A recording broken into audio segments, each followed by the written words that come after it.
And we are now recording.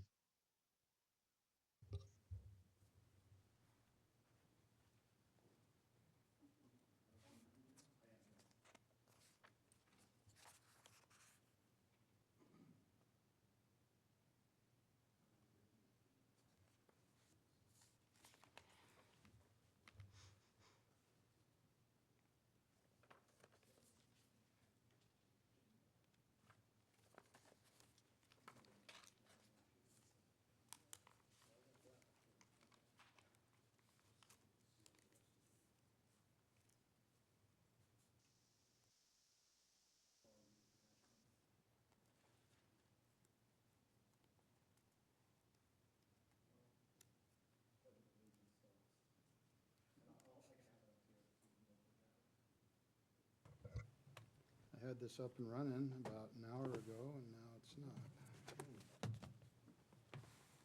I think you tried to do it live. I just downloaded the stuff into my, Oh, you can do that? yeah. So I don't think I'm on the. I'll deal with my problems later, but now it's, Here's the agenda. okay, I got that right here. I printed it. Oh, okay. See right here? So if I hit that, shouldn't I get, Yeah, see, I get that? and then you go, scroll to what you want, and then if you hit download it, or put it in the. Yeah, let's see, download it, and then it'll, when you hit your, downloads there, that button, it'll give you the list of what you downloaded, and you can just pull from it. Cool, thanks. I just figured that out at 3 o'clock this afternoon. Call to order, 6:30. Okay, we'll call this meeting of the Planning Commission, September 17th, 2024, to order at 6:31. I'll stand for the pledge of allegiance. I pledge allegiance to the flag of the United States of America and to the republic for which it stands, one nation, under God, indivisible, with liberty and justice for all.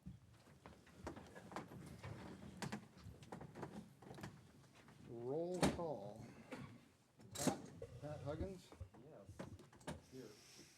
Matthew DeVoyne, Present. Danielle Freiberger, Present. Joe Fatizzi, Present. Joe Fernet, present, Cassandra Sexton, Present. and Jessica Jasper. Present. All right, we're all here. Did we all have a chance to read the consent agenda minutes from July? July. Oh,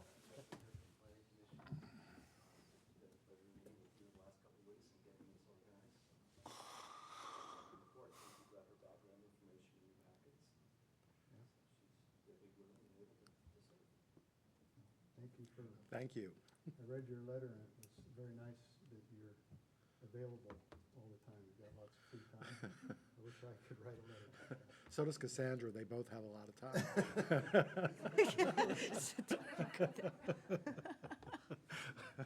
Thanks for volunteering here and everywhere else you volunteer. Very nice. Welcome aboard. So, without further ado, should we go on to the minutes? Anyone have any comments on July minutes? So, I found a typographical error. For Commissioner Matt DeWine, for that many mixed-use structures have no residential use on the first floor, where the floor is missing. Yeah, I saw that too. Yeah, Uh, just a typographical error. So, it is the last paragraph on page 2. No, I'm way off.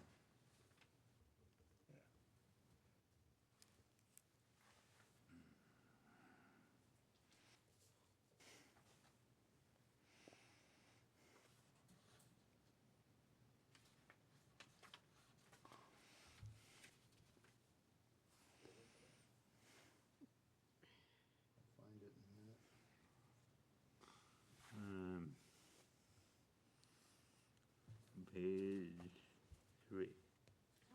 Page 3. Page 3, last paragraph. Okay, so it says, Commissioner Matt Devoyne noted that many mixed-use structures have no residential use on the first. Is that what you're talking about? Yeah. Okay, so the floor is missing after first. I knew that would catch that. Thank you.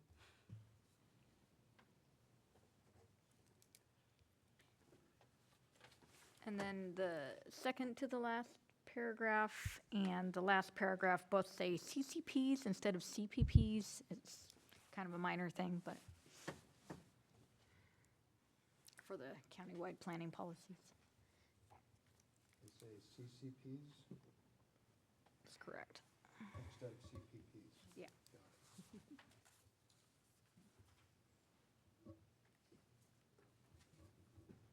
Two of those.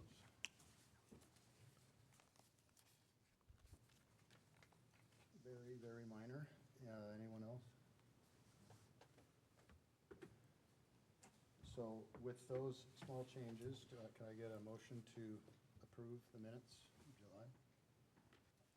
I'll move that we adopt the minutes from, sorry, from 9/17. Commissioner Huggins, motions, we accept it. A second. I'll second. Commissioner Fatisi seconds that. All in favor? Aye. Aye. All opposed? Any comments? It's passed. Next up, general public comments. At 6:36, we'll open general public comments. Please keep comments to 3 minutes or less because state law prohibits the use of city facilities for the purpose of supporting or opposing a campaign or ballot proposition. We respectfully request that public comment not make reference to such matters. Written comments will be accepted by letter via email at nmcmcgowan@sedro-woolley.gov. Attention public comments. Do we have any public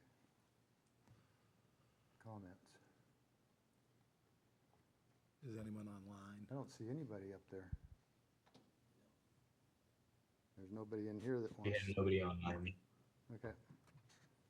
So, general public comment then would be closed at 6:37. Public hearing.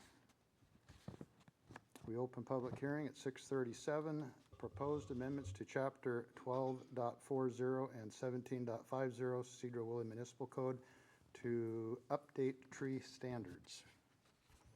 Ashton. Thank you, Commissioner Fournette. So we took a look at these standards back in July, and we had a couple minor revisions that you requested. If I'm just going to go through the revisions, I'm not going to go through all the changes unless you guys say otherwise. So I added the comma at the very last line of 12.40.010. Oh, I'm sorry, not the last line, but the last line of page 1 that was missing. And then in 12.40.020, I added some language to the planting strip. So we redefined the planting strip to be both that area between the sidewalk and the curb, as well as between the sidewalk and the property line. So there can be multiple scenarios where the sidewalk is located in the right-of-way, and there could be planting strips that are located between the right-of-way and the house or whatever structure is going to be on that property, as opposed to between the sidewalk and the road. So we just wanted to cover both of those scenarios with planting strip. The next change that was brought up in that meeting was in 12.40.080. All of the red lines in here are new. We didn't add anything in that previous meeting, so all of this is new information. There was some discussion about what qualifies as a nuisance tree and who makes the final decision of whether it gets to be removed or not. Some of that was missing some teeth. We didn't know exactly how that fell under in the code. And so I consulted with Director Bullock of Public Works, and I also talked with staff in the planning department. And I felt that the language I added here better defined what a nuisance tree was, how we determine that, and we decided through a certified arborist report, and who has the final say to remove a tree, and that will be Director Bullock. And then we added a section at the very end that explicitly clarified that the city doesn't have the authority to address nuisance trees that are on private property, that are outside of the public right-of-way, unless they're, of course, causing a public nuisance themselves. Do we have any questions on this one section? Because there was a lot of language that was added. I have one question about the nuisance trees. It didn't sound like there was any warning to homeowners that, I mean, I understand if there's an imminent threat to utility that you gotta do something about it like right now, but it'd be nice if there was some kind of warning, like the city came up during snowstorm and took a tree that blew off mine out of the street. And actually, I love it. They were there before I even got up in the morning and had it removed, but I burn wood, and so I was a little upset that they just trashed the tree in the grinder and didn't like roll it onto my property so I could do the thing. But is there any way that they can warn a homeowner that they're gonna come and do the removal of a nuisance tree so that if they want the wood, they can have it? Yeah, that's definitely language that we could add in this section. I know there's a language in here that says, quote, hazardous or nuisance trees deemed immediately dangerous to public safety or property shall be removed at the expense of the abutting landowner. So I can tweak that if we want, to include, some sort of warning system. I just don't wanna, I don't know, how do we wanna differentiate between, an immediate danger and when a nuisance tree, when you can warn a homeowner? I'm fine that they're gonna decide that they're gonna decide that this is an imminent thing, we gotta get this out of here. But it'd be nice if they gave you at least a phone call or something that's saying, hey, we're gonna take your tree down, because I'd call them back and say, myself tonight, or tomorrow or something. So I'll follow up with that. Most of the complaints that we do receive about nuisance trees will come to our department anyway, or they'll come through Nathan. So we oftentimes will start kind of a code enforcement sort of thing. So we will go out and do a site visit. We will go out and contact the property owner. That always happens. In the event, say that we go out on site and we do find that it's an immediate danger and we have to take the tree down and we can't find the property owner or whatever, then that's kind of a sorry, had to do it sort of situation, but. Especially if it's like an absentee landlord, or absentee home owner or landlord, yeah. Yeah, depending on the tree, it could be a really expensive proposition. So let's say you have an elderly couple that, they're in their 70s, 80s, and all of a sudden we have a nuisance tree that is a significant problem, and now all of a sudden they have to come up with $5,000 out of pocket to take something down. We don't have any language in here that's dealing with people that are economically stressed, even though a tree can actually take out somebody's house and roof. So should we have something in here that the city would remove it and just figure out, like right now, if you don't pay your sewer or garbage bill, they place a lien on the property itself for whatever that amount is. So when that house transacts at some time in the future, that's when the city gets its payback. So we already have a mechanism in there to deal with overdue utility billing. So if we have a situation where, and we have some big trees out here that can easily take out somebody's house or whatever on the side. So maybe we should have some language or consider something in there that deals with a situation that is beyond that homeowner's ability to handle something. And I don't know, do you say, I need your checking account or whatever you're saying you can't do it, but we need to have a mechanism to take down dangerous trees that clearly can endanger not only the public but other structures, and not have to dicker back and forth with a homeowner. Hey, this needs to happen. If you can't do it, we do it. And then there's a process that we just put a lien on the property for whatever that cost was. Go ahead. Is this in the public right away or on private? Would be on the private, I guess, and that's what we have here. Property shall be removed at the expense of the abutting landowner. If it's in the public right away, that's on us.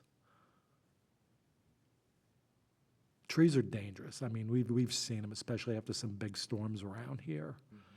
And, you know, not only will they take down utility lines, just right here on Rita Street, one came down and they finally patched the house today. It literally took off the whole front over the porch. And I'm just saying, if we have a situation, and again, we have big trees and we love our trees, but they can be problematic for a whole host of reasons.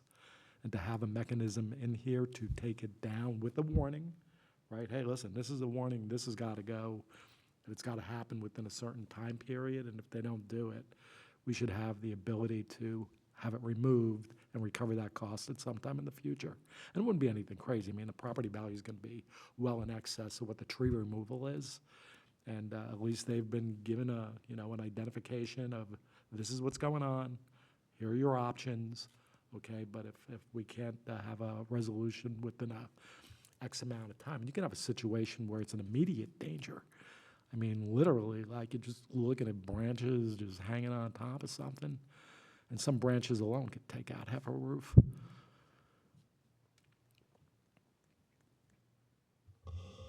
Yeah, I'm not sure what that mechanism will look like tonight, but I'll have to talk with both the finance, public works, the relevant. They already have departments, a process, and they do it for sewer bills and just things that are unpaid. So, yeah, we already have a mechanism in place for it.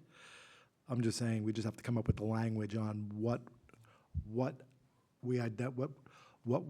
notice we give to that particular homeowner and how we phrase that. I mean, do we hit it with language, per 12.40.080?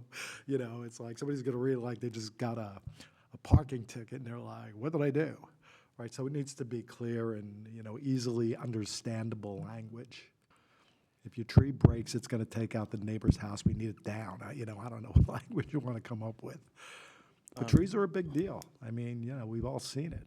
If I understand We- you yeah. correctly, so Public Works would have their internal procedures for managing that, for sure. contacting. It's not a thing that we would need to codify, because how they do that is up to them and their best practices.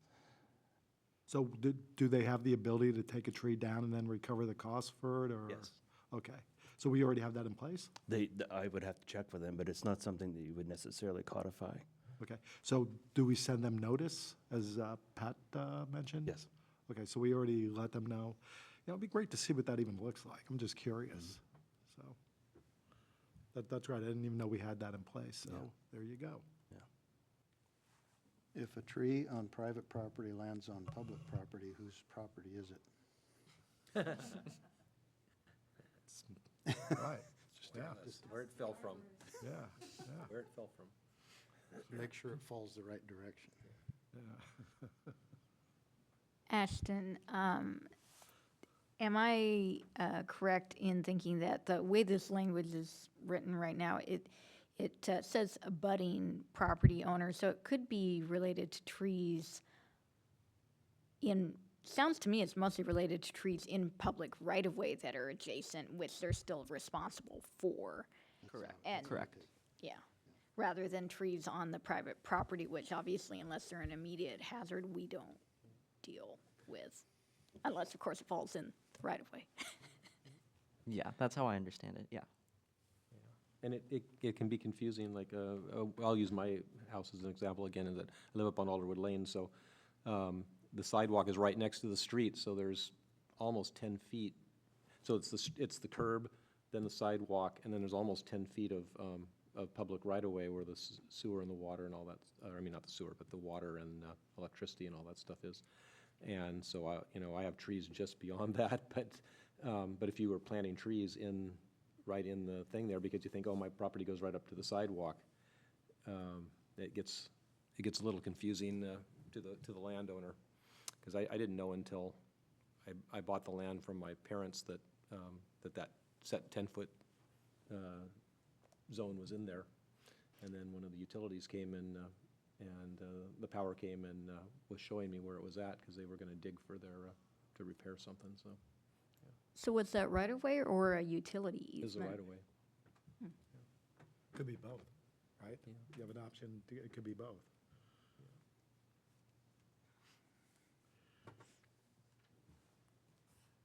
So, yeah, good question. So what are we requesting that they do? As far as this language goes? Do we want something added into it on notice that we already have? I mean, do we want that in there that says we will provide notice, even though it's already in place, just to reiterate a system that's already, been in place for quite some time? Do we want some accountability on the city's behalf that says, hey, we will provide notice? Let's say somebody forgets down at Public Works, right? They're busy with something else. Okay, so you're suggesting that where it says hazardous or nuisance, I'm really close to this, hazardous or nuisance trees deemed immediately dangerous to public shall be, removed at the expense of the abutting landowner, that sentence?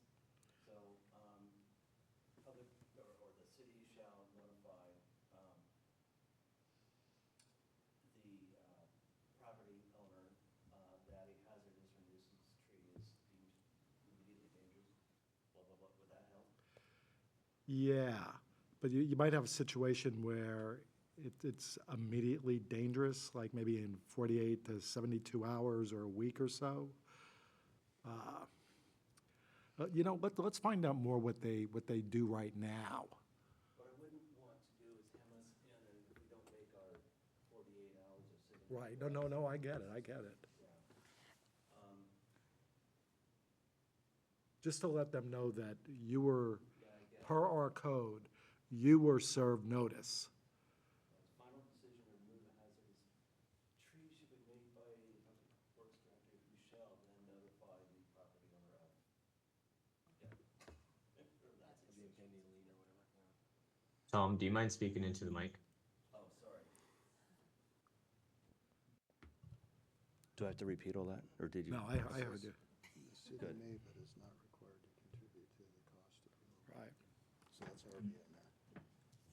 Yeah, but Joe just brought up something, that final line, the city may but is not required to contribute to the cost of removal and replanting by payment or in-kind services. However, like I said, taking down trees can be really expensive, so maybe we need to insert something here that if the city absorbs the cost of removal, there needs to be some language that the city's gonna get repaid through the mechanisms we have right now with a lien placement on the property. That's where there needs to be a little bit of teeth. I'm just speaking from experience. Trees are really, really dangerous, and we got stuff out here that even a branch, that's why they call them widow makers. Yeah. Yeah, I've seen. So, and we like our trees out here. You drive around town, we got some monsters out here that are beautiful, but all it takes is one storm. Yeah. So just to clarify then, the homeowner will get the option first to remove the tree at their own Yeah, cost. And yeah. if they don't comply within a said amount of time, then the city would come in and remove the tree and then assert the costs. Yeah, and then just place it on a lien. And it's not like a lien, like, oh, I'm just gonna like strangle you. But Yeah. that's exactly how they handle utility bills. And the homeowner can always clear that Okay. by just coming on in and, paying whatever it is and do a payment plan or whatever. I mean, we've seen some big trees go on Township when that last big windstorm last year. It took down that whole intersection, right? It was closed at Township and State for, I want to say, a full 2 days. That sounded like good language. Yeah. But I didn't write it down. It's in the recording. There you go. Yeah, okay. Excellent, thank you. We can add that. Yeah, because I think like a homeowner could probably be a little bit more economical in terms of the tree removal than the city Right, you want to give them contractors that would be. option. You want to give them that option. to Yeah, Bring that yeah. up as well. Gotcha. And then they could keep the wood, yeah. Then that would Oh, be yeah, their, right. then that would be their window. Outside of You the- could remove it and keep it, or Yeah, Like, right, the city can It's remove it outside and the haul it right of away, way. and that's gonna be can't tell you to move a lot a more lot more, expensive. right. Okay, here's another thing that we were just looking at. On that final sentence, the city does not hold the authority to require removal of trees which are located outside of the public right-of-way or which cause hazardous or nuisance conditions outside the public right-of-way or which do not constitute an immediate danger to the public safety or property. We're kind of mixing things here. The thing is to handle hazardous trees, that we know it, okay? So saying that we don't have the authority and just let it get blown down and take your neighbor's whatever out, this is where I think we need some changes. Well, it's kind of covered by insurance. I mean, if you have a dangerous tree next door to you, and it's obvious that it's dangerous, I call the adjacent landowner and say, hey, your tree's gonna fall on my house, and if they don't, then their insurance company's probably gonna wind up paying for my house. You don't want that to happen to begin with, right? Saying that again, there's mechanism in place. And that's where that notification, I think, comes in, right? To let somebody know, hey, even though it's on your property, it's a problem before that accident happens. Think of a worst-case scenario, somebody walking a stroller down the street during whatever, and all of a sudden, something that was known, okay, that the city knew about, okay, that they sent them notice on it, and then somebody gets severely hurt or killed. I'm just saying it's a cover yourself kind of mechanism here that, and we can't predict, when these windstorms hit, especially out of the east. We can clock wind gusts at 60, 70 miles an hour, if not higher sometimes. So something like that, I wonder if that could be covered by what do you call it, a public information or public information out to the community via the city's, usual venues, newsletters and whatnot. As an FYI to the public, if you've got this situation, we encourage you to contact your neighbor, and then state what the city is responsible for. I don't know, something like that. Just kind of thinking. So, Because the public's probably not going to pick up the code and start reading through it, but we do have an opportunity though to help inform based on changes that we're making. Don't leave your back end of your truck hanging out over the sidewalk. Yeah, Kind of thing. like that. And how's that compliance going? I'm sorry, Daniel, I cut you off. apparently I cut you off and you weren't done yet. Yes. So Ashton, as I see it, that last paragraph there, is basically just clarifying so that it's clear to the public that we aren't responsible if, for getting involved in we get complaints all the time. My neighbor's tree is threatening my fence or going to fall, and it's really a thing where it's between neighbors. It's not, it's one thing if it's right away, but it really isn't the city's responsibility. Did you happen to talk to our attorney's office at all, or is that just a policy we already have in place, pretty much? I did not talk to the attorney about this, but this was a suggestion by Director Bullock, so I did speak a lot with him. We spent quite a few minutes looking over this. Yeah. I've had two tree issues. One, I called the person whose tree it was across the line from one of my rental houses, and they were there the next day, and they cut the big limb off that was a problem, and it was bucked up and gone. The next time it happened, which was years later, at a different place, they said, no, I like the tree, I'm not cutting it. And so then I did what the insurance companies tell you to do, which is write a demand letter. So you write a demand letter to the person saying, this is to inform you that your tree is going to fall on my house, and when it does, I'm going to hold you and your insurance company liable for damages to my home. And you send that letter to them, and you keep a copy of it. And then when the tree comes down, if it does, then you have your demand letter. You've covered yourself then. That's interesting, okay. That's how it's worked for us. Uh-huh. As I Can we see it, remember to turn on the mics when you're talking, please? Thanks. Sorry.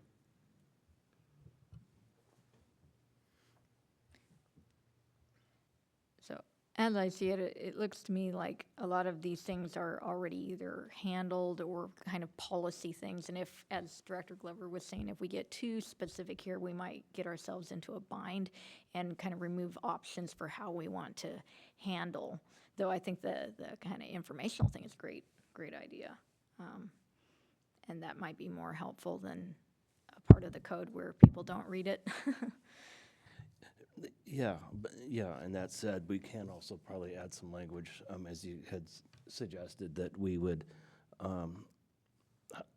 we need some words, but to work with the landowner, the property owner, to give them the option of either taking it out themselves and under a certain amount of time, as determined by the Public Works Director, or we would remove it at their cost.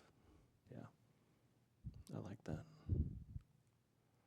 So we're not so heavy-handed, but we make it clear. Gives them the opportunity to take care of it themselves. Yeah, that's good.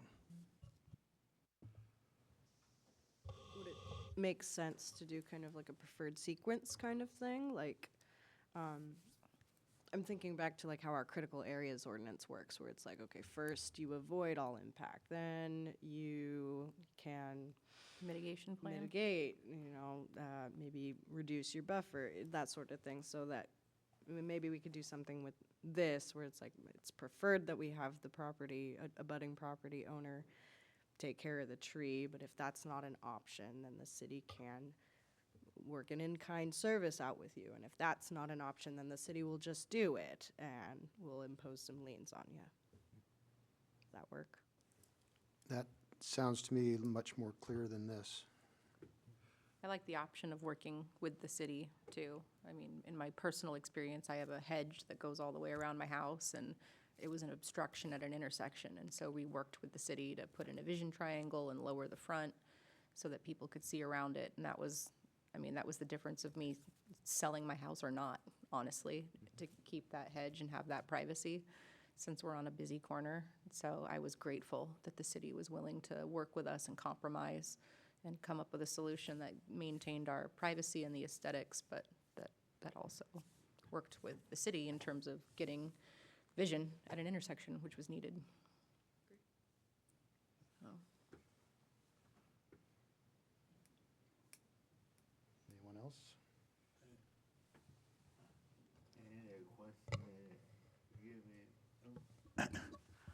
We have answered before, but paragraph 12.4.070. The last sentence, no street trees shall be planted closer than 20 feet from any fire hydrant. You don't wonder why that was taken out.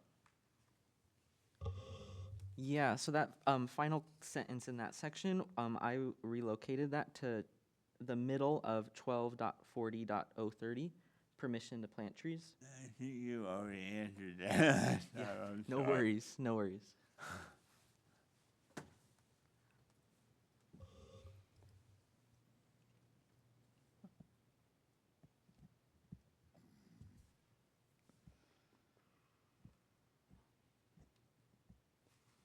Did you want to continue, Ashton, or?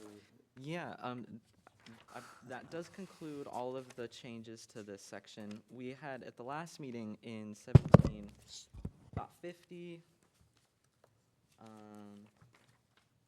.100, we had discussed adding rain gardens and bioswales to that language, but I believe we concluded that that will be a separate municipal code amendment.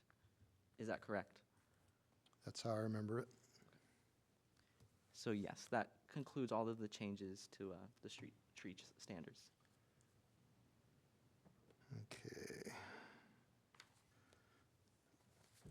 So, we were here to recommend that the city council approve this, but with those changes, we want to revisit it next month then, with the changes, or? If, This was a public hearing. I know you- Right, so you have to said it open was the It's a public hearing, never mind. It could be something Never mind. online or. And you said it was that there was nobody here, but I don't know if you opened it up and closed it. Mhm. I have not closed it yet, you're right. Anyone? So you want to open it at 7:03? I'm Public- closing it at 7. Oh, okay. So if there's no further conversation here, the public hearing on this segment is closed at 7:03. Now, before we move on to the next one, do we talk about what we want to do with this? Yeah, now it's discussion, yeah. Okay. So there was some discussion to change this one paragraph in, I'll find it. that would be 12.40.080, care and disposition of existing trees. There was several comments to make it so that the landowner is notified and that we talk about who's going to pay for what and how, and we can massage this and bring it back next month if I understand it. I actually had one more comment on this, and sorry to drag it out, but we talk about the nuisance trees. What about, we have some very large, mature shrubs, like rhododendrons and things that were planted right along sidewalks that are growing well over sidewalks. Is this a good place to address things like that? Because I know we have a lot of kids walking to schools, and it's a challenge, especially in the rainy months when we've got to walk onto like muddy grass or someone's yard to avoid these obstacles that are growing over sidewalks. I feel like this is a right place. Similar where we can notify a homeowner, hey, your bushes are growing over the sidewalks, can you trim them up for people to walk, 2 by 2, on the sidewalks, or. In 12.40.060, the very final section that I added says, quote, "It shall be the responsibility of the adjacent property owner of the sidewalk to regularly trim street trees off the sidewalk to provide a vertical clearance of 8 feet above the surface," etc. I can Okay. add that to be street trees and vegetation. That'd be great, yeah. Shrubbery, any landscaping, really. Yep.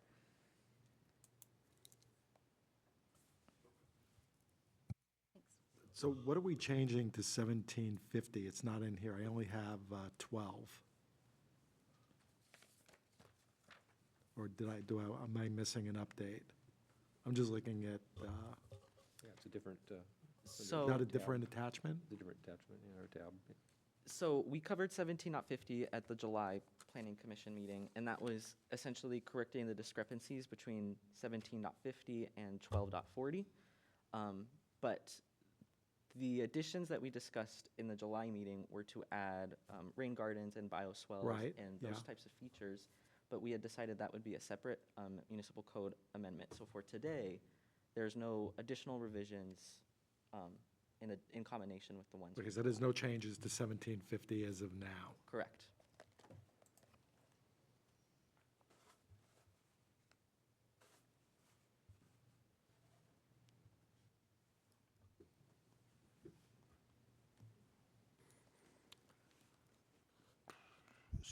So, are there any further comments before we move on?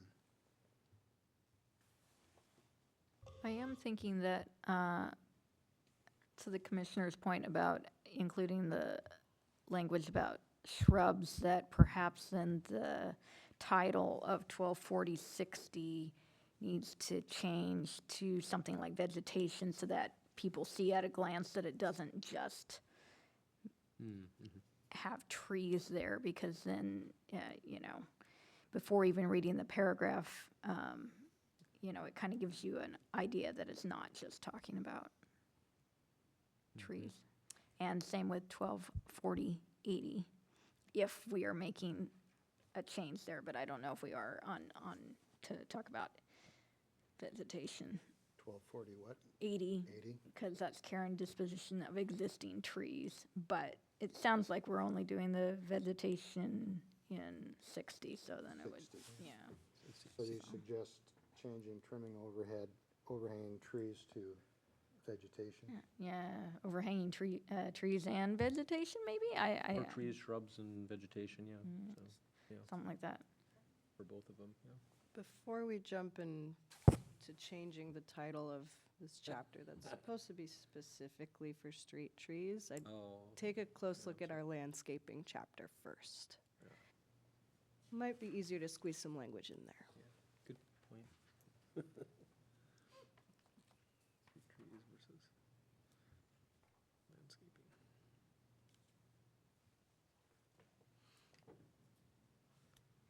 Good point, thank you for that. Got a little off track.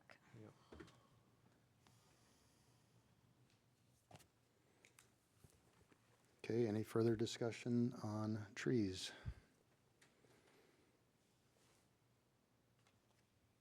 So, with that, we're done talking about these at 7:09, and we'll move on to the next public meeting.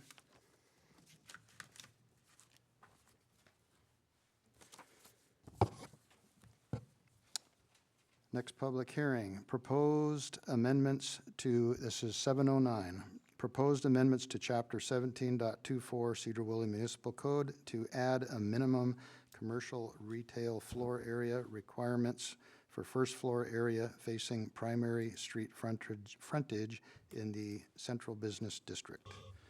This public hearing is open at 7:09. Do we have anyone online, anyone in the audience? We do not. So, what do we have? We have commercial retail floor area minimums. So, we last saw this, it's been a while. So in February and April, I took these amendments to the council back when we had proposed our 50% minimum commercial / retail floor area requirement for public street frontages in the central business district. After we discussed that, the council loved the idea and they expressed that we should make that higher. So they suggested a 75 minimum percentage. Did discuss with them. I don't love the idea of going any higher than that, just for initially putting something in the code to add this minimum, just knowing that we don't want to create too many issues with existing non-conforming uses, because that'll put people in a bind when suddenly they're like, oh, I just want to do a simple remodel. Okay, well, that means now you have to bring your property into compliance with the code. So that could cause major issues for people that have done some renovations to their businesses and residential portions of units behind, especially. So 75% is what we're recommending, and we'd like to bring this back to council for a final approval at the 75%. None of the other language has changed.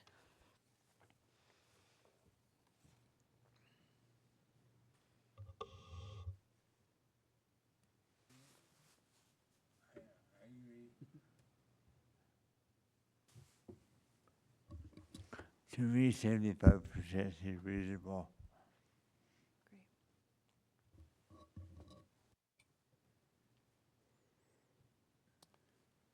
The only thing I was thinking was, in one of our last meetings, we were talking about doing 85%, which I thought was too much. So I was glad to see it's back down to 75, but if anyone wants to see it back up, I want to hear about it, because we said that you don't need that much space to get up and down to the second floor, whatever. But I was wondering about, is storage rooms considered still retail space? Because you need that kind of thing. Yes. Okay. So you could have 10% actual retail and 90% storage space, and that's fine. Yeah, we're pretty specific, right? So if it's a garage, we consider that ancillary to your residential space, so no. But if it's a storage ancillary to your business, and it's clear that that's being used for that purpose, Right. then yes. Okay. Yeah. But if your car is parked in that storage spot, Yeah, it's not. that doesn't work. I think it was me that suggested the 85-15, and I'm fine with 75. You know, this is something that we can look at and see how it goes and change, because we went up a lot from where we were to even to 75. So anyway, I withdraw my complaint to 75, and we can just see what happens for a while, and then. So on 3, multifamily housing between 2 and 4 units per building may be allowed independent of commercial uses outside of the area bordered by the tracks to the west, Puget to the east, tracks to the north, and Warner Street to the south. This is what I understand. Also excluded is property fronting on Metcalf Ferry State and property abutting the tracks between Rita and Wally. I'm confused. Are we saying that we can or cannot? Let me put that in English Yeah, for you. please. So we have a historic downtown district. Right. We don't like multifamily standalone in the historic Okay, so we're downtown. talking standalone, Yes. not like they can't do it on a Yes, second so floor. that is Okay. saying you don't need to have commercial space associated with your residential units in this specific area, which outlines the historic downtown. Okay, I was confused there. Okay, that makes sense.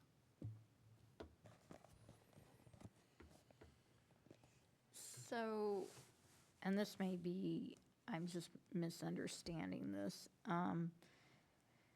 1724-10-2,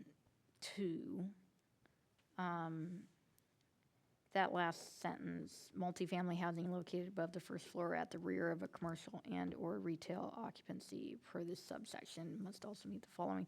So with the 75%, it's pretty much not feasible to even have multifamily at the rear. No.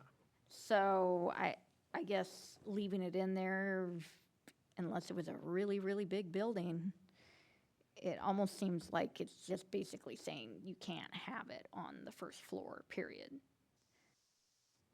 We have some big Other than that buildings. 10%, that's the Yeah, so there entryway. is a 10% allowance within the commercial space in case okay. you need for, say, an elevator, lobby frontage, okay. frontage in that area, that sort of thing. But really, this is incentivize people to keep the Yeah. first floor commercial. Okay. I guess it's not mutually exclusive there, so. But like you were saying, yeah, if you have a larger commercial or larger property in the central business district, then it does allow you more wiggle room for residential at the back. But yeah, if you're gonna have a smaller property, it really doesn't pan out with the numbers, so you go up.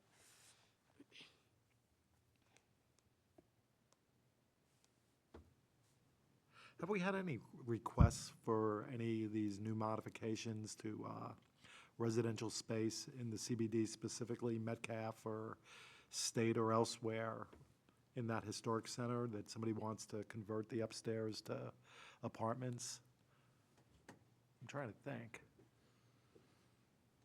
The last that was properly permitted Oh, okay. was probably 2022. Okay. Yeah.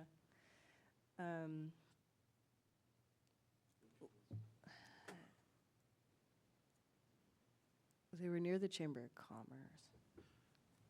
Yeah, I You can't know, remember that. I'm just thinking about the comment when we had the joint council planning commission meeting just a couple of weeks ago. Councilwoman Kesty mentioned that a friend of hers was looking to potentially buy a property and that they wanted to do a, residential on the upper floors. And I said, because she thought it couldn't be done. I was like, hey, hang on a second, we're working on that right now. So I think this accomplishes what those comments were related to, right? I'm just confirming that we're doing it, Yes, correct. yeah. because I'm saying that we're gonna do it, and now it's like, hey, guess what? Sorry.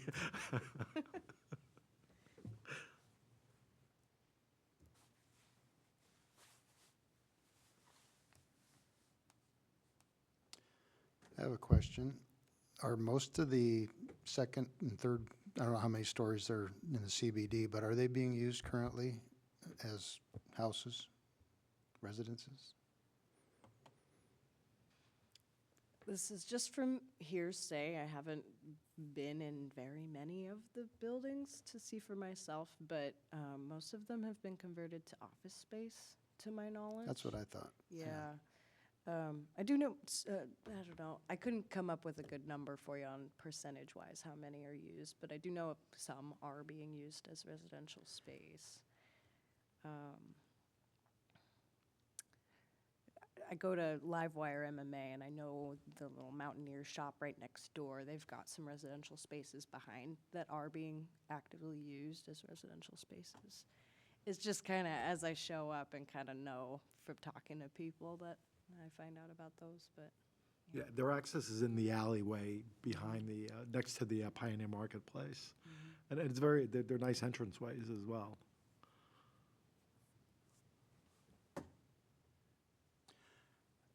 Are all the buildings down there subject to the ADA? I don't know nothing about it, but I thought that was brought up years ago when we talked about this, like major modifications. Or is that none of our concern? You have to do ADA.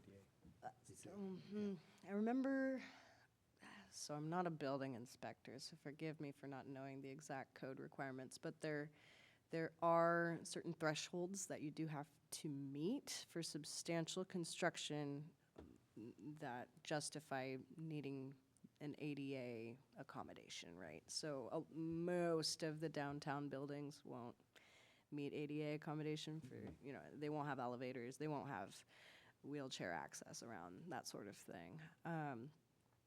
I know when they were doing the remodel for the old City Hall building, that was kind of a contestation between the developer and our building inspector whether or not ADA compliance would be necessary for that. And the decision was no. I couldn't tell you the exact reasonings behind that, but it didn't quite meet the threshold is what I know. That's pretty common in Skagit County. Mount Vernon is an example on First and Second. You have beautiful buildings down there, but none of them have elevators in them, so. It was the same in LaConner too, Yeah. yeah, and it's kind of a similar concept, I guess, to existing non-conforming in the sense that, it would be undue hardship to require the owners to put in all of the ADA stuff, but there is a threshold. I also am not sure what that is, so. I've run into this before too, and I think if it's commercial on the second and third floor, I think you have to put an elevator in. If it's residential, I don't think so. Don't quote me on that, but I think that's the gist of it. But we can check with our building official too, or building inspector. And that was kind of the contestation here with the old City Hall building, was because they are planning on turning the basement into commercial space. So did it apply or not, was the question. They decided it didn't apply, so I don't know, don't hold me to this, but I'm sure we've had the conversations several times over the years that they couldn't build residential on the second, more than one unit on the second floor without having both fire suppression and an elevator. I don't know where they got that, but that's what planners were telling us 10 years ago. Okay. Yeah, and we also couldn't go higher than, it's not an issue anymore, but we couldn't go higher than what the buildings are on the main street because we didn't have a ladder truck that could reach that, but now we do, so. I made a note here to check that out because I have heard this before, and it'd be good to know. Yeah. Yeah.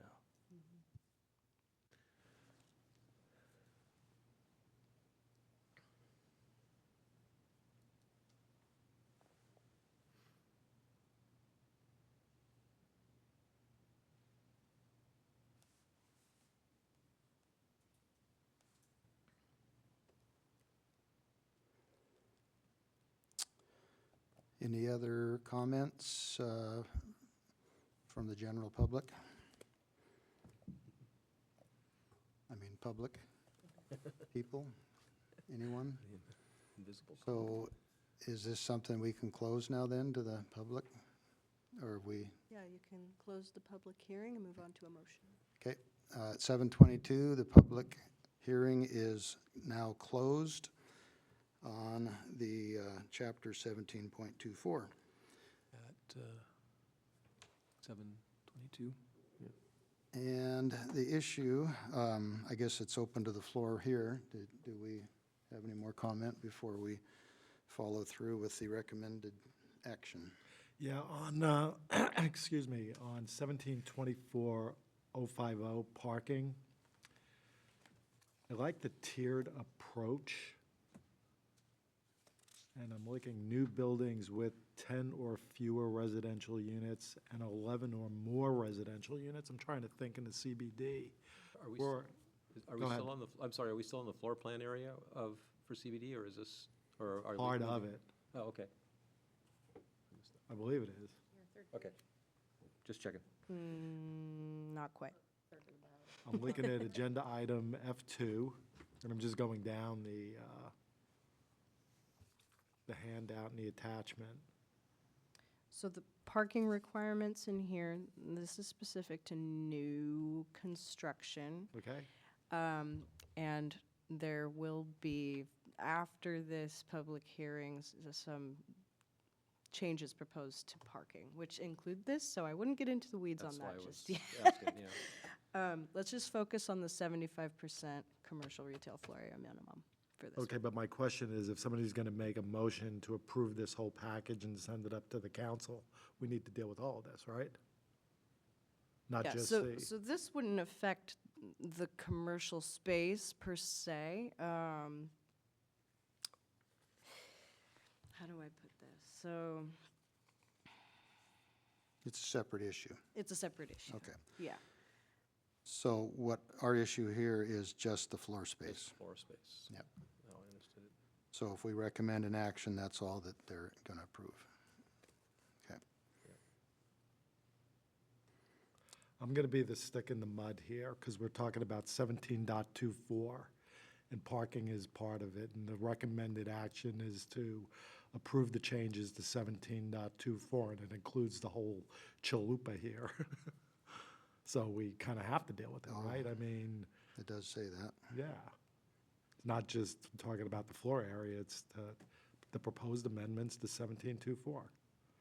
Can we say, okay, just these, Separate, yeah. make a motion just to 17.24 on .010, .020? I mean, or do we want to just deal with everything and make a motion at the next meeting and then iron all this stuff out now? The public hearing, I don't think was designed to go beyond discussion of the floor area. No, but I can see what you're saying. I'm just So being, let me kind compliant of with- walk you through how that might affect the parking in this case. So with these new regulations, 75% commercial retail floor area, you're reducing the number of residential units that could be included behind, so then potentially increasing the commercial floor area. So in this case, perchance, we could have more new buildings with more than 4,000 square feet of commercial space. Or new buildings with 4,000 square feet or fewer of commercial space. Neither of those items will change. You'll see in the different tiers for new construction, you always have to provide commercial parking per the use. So essentially, with the larger commercial space, they'll need to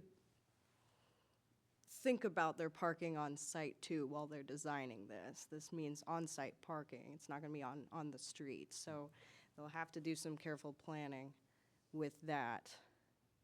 I think I can make a motion based upon the subject that you put in here that just deals specifically with what we're talking about, to add a minimum commercial retail floor area requirement for first floor area facing primary street frontage in the CBD.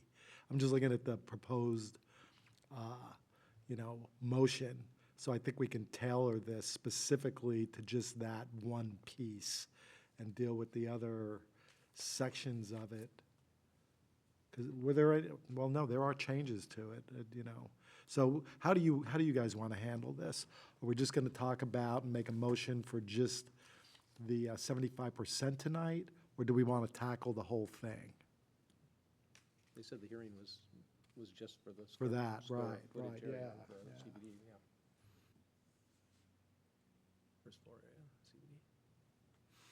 So we could accept a motion to accept this recommended action as is, as written. The issue, do you want me to read the issue so we know what we're voting on? Yes. Okay, currently, Chapter 17.24 Sedro-Woolley Municipal Code allows multifamily housing located above or behind a commercial retail occupancy in the Central Business District, CBD. However, no minimum floor area requirement specifying how much of that space must be designated for commercial retail exists.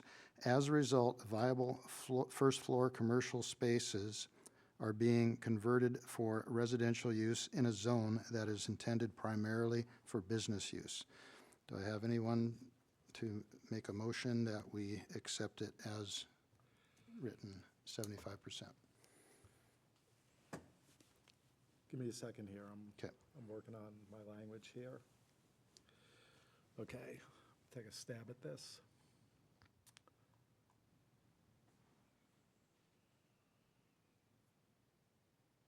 I make a motion that the city council approve the proposed amendment specifically to chapter 17.24.010 to add a minimum commercial retail floor area requirement for first floor area facing primary street frontage in the central business district.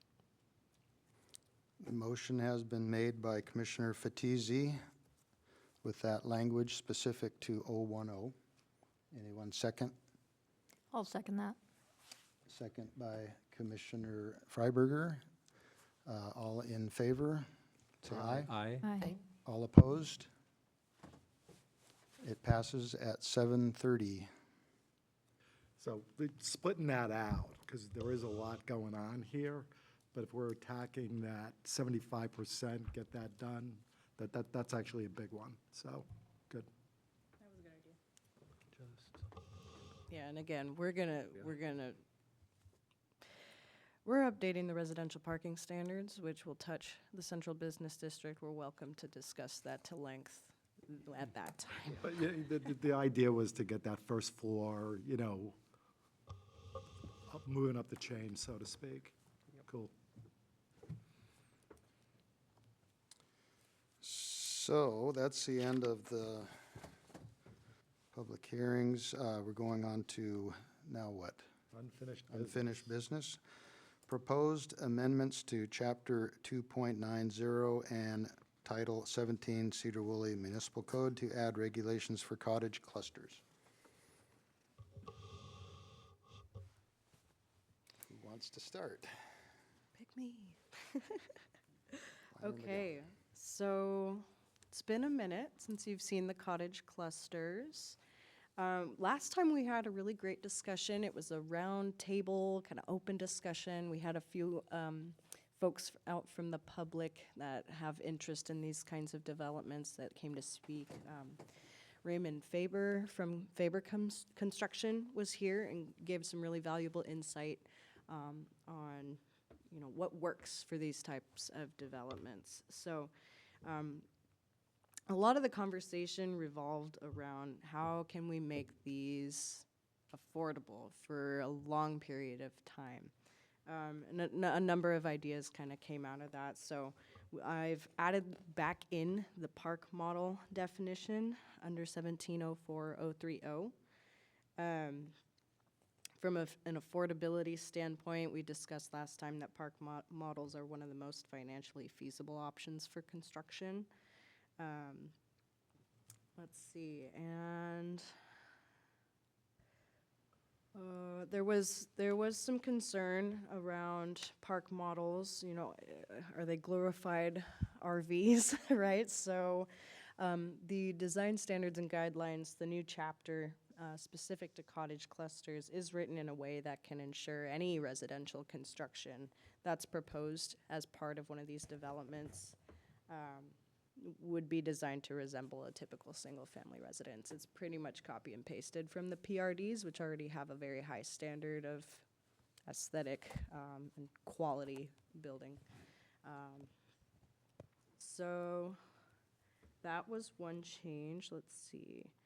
We also talked about whether these could be, if we could specify that these could be for home ownership only, and not for rentals. So I did discuss that with our city council, or not city council, sorry, legal counsel, and they did assert that that probably would not be supported by state law. Not a good way to go about this, because we can look to the new ADU laws to kind of support that assertion, with them saying, with the state saying that cities can't have requirements for owner occupancy. Essentially, we really want to stay away from getting too in the weeds on who can live where, right? So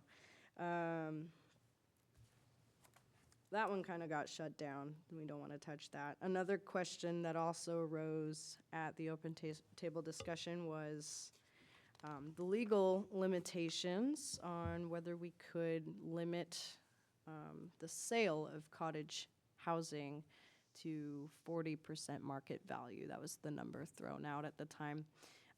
We talked about community land trusts as being one mechanism that we could use to do that. And that was kind of a topic that was new to all of us, so we looked into that a little bit further. So again, got in touch with legal counsel, and they provided the memo that I attached in your packet, and hopefully you all got a good chance to read through that. But I did have some really good language in there. It basically says the city, you can, how do I put it? So you can not permit something outright and then condition it on affordability. So you have to use it as incentive based. So things like we've been looking at, like our density bonuses, or potentially some flexibility with impact fees or something like that to incentivize developers. You have to keep it an option for the developers to do this sort of thing. So we have to be careful about how can we incentivize and make it look like what is the developer's going to ask you, what do I get out of this, right?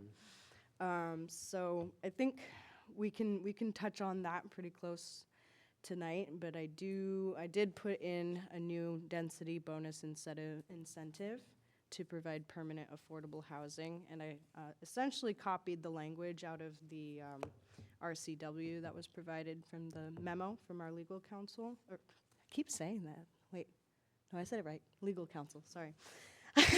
Sorry. So yeah, I essentially copied the definition there for permanent affordable housing and said, let me find exactly the language here.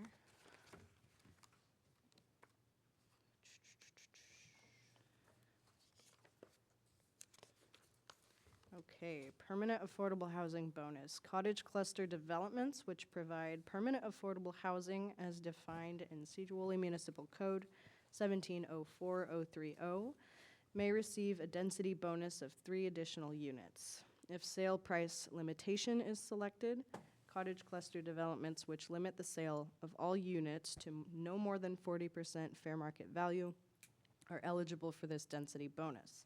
If occupancy restriction is selected, cottage cluster developments which reserve a minimum of 50% of the units for households with incomes at 80% AMI or below are eligible for this density bonus. At the time of cottage cluster permit application, the applicant shall submit documentation of a legally binding document indicating the selected method to be recorded with the Skagit County Auditor upon city approval. So there's, as this states, there's 2 kind of different options that they can use to get permanent affordable housing here.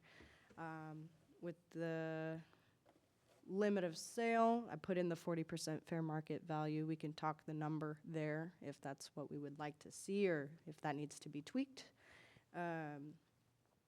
And then the alternative is the occupancy restriction. So what that means is that at least 50% of the units in a cottage cluster, if they reserve those for people who are at 80% AMI, which is the official low-income household range, then they're eligible for that bonus there. 3 additional units, so it kind of incentivizes them to choose that bonus rather than the others, which only give them 1 additional unit for their density bonuses. But again, the max density would be 12 here. So I don't know if a density bonus really achieves, that sparkle for, like, is it really that useful to getting people to build permanent affordable housing? Would reducing impact fees be more effective? I feel like a lot of the times those big invoices that we send to developers are kind of the kickers for people. So if we can get that number down, that might work more as an incentive. We can talk about that. But Yeah, so those were the couple things I changed. Let's open it for discussion. That's kind of a big change, so. Okay, so I don't mean to hog the mic here. I've had an issue with this since day one, okay? And I'm going to go to the RCW code, RCW 3989020, of what is defined as permanently affordable housing. And it deals specifically with land trusts, nonprofits. So this is opening up, in my opinion, a big can of worms because you are redefining a lot of our residential areas into multi-unit properties. When I looked at the table for an R7, what we can get 10 units on an R7. So just recently, okay, sorry, this little book here, okay, I'm looking at a design myself for another property out of state. Some of these cottages are 1,200 square feet. These are houses. So now we're saying, okay, what is technically a cottage? Okay, and how are we even going to police? Who's going to police 40% of market value? Okay, and then there's all these restrictions on the deeds and things like that. This is complicated, people. And just, you know, not looking at the state code and really tightening things up. I think we need to take our time with this before we're permitting a lot of density. And I think Commissioner Huggins had quite a bit to say on it as well, because we're allowing more housing into areas that were specifically limited, okay, as far as the density that you can put in just by calling it a cottage. So let's walk a little bit carefully. And now we're saying 40% market value. Who's the cop on that? Guys like me, real estate brokers? I'm telling you, I'm going to have a different opinion than somebody else. Then we have community land trusts, things like that. So this to me is more of a, for this type of style housing, because there's different competing interests here, right? We have the nonprofits that are looking to do different things. We have different religious organizations that are looking to do different things. You might have just a landowner that has a decent-sized property now that's looking to get a higher density on things. And that's what we're start talking about, like a density bonus. And that's how it's actually handled in a lot of other jurisdictions when they're doing multifamily construction. Shoreline is right up on the list. So, and I think I mentioned this the last time. Close by the what do you call it, the new light rail stations, they give you a density bonus on height if you're 60% of the average median income in that particular county. And that's going to change all the time, right? So what happens, like I said, who's going to police what the AMI is? And somebody puts a permit in planning and says, okay, well, I want to put 8 units here. Okay, well, gee, are we going to be the cop now that says, okay, you can only sell it to these people? So the administration of that is very, very difficult, cumbersome, and it's complicated. I have a, oh, sorry, are you done, Jim? Can I Yes. quickly just add one thing? I forgot. I changed one more item in here. So in the relationship of design to adjacent areas, 17.120.060, I did add a location restriction. So it says, no cottage cluster development shall be located within 1,000 feet of another cottage cluster development. That distance is measured in a straight line from the nearest property line of the proposed cottage cluster development to the nearest property line of any existing or approved cottage cluster development. An exception to the 1,000-foot separation requirement may be granted if the following conditions are met. The developments are separated by a natural barrier, such as a river or a significant topographical feature that would prevent them from being perceived as part of the same cluster. And the director determines that the proposed development will not result in an over-concentrated concentration of cottage clusters in the area. So what is it, a first come, first serve? And then what's that based on? Okay, permit approval, binding site plan. So 2 people come in, right? So you have Helping Hands they want to do a project, because I was down there for a different reason, for a donation. And then barely within 1,000 feet, we have the church that wants to do their thing as well.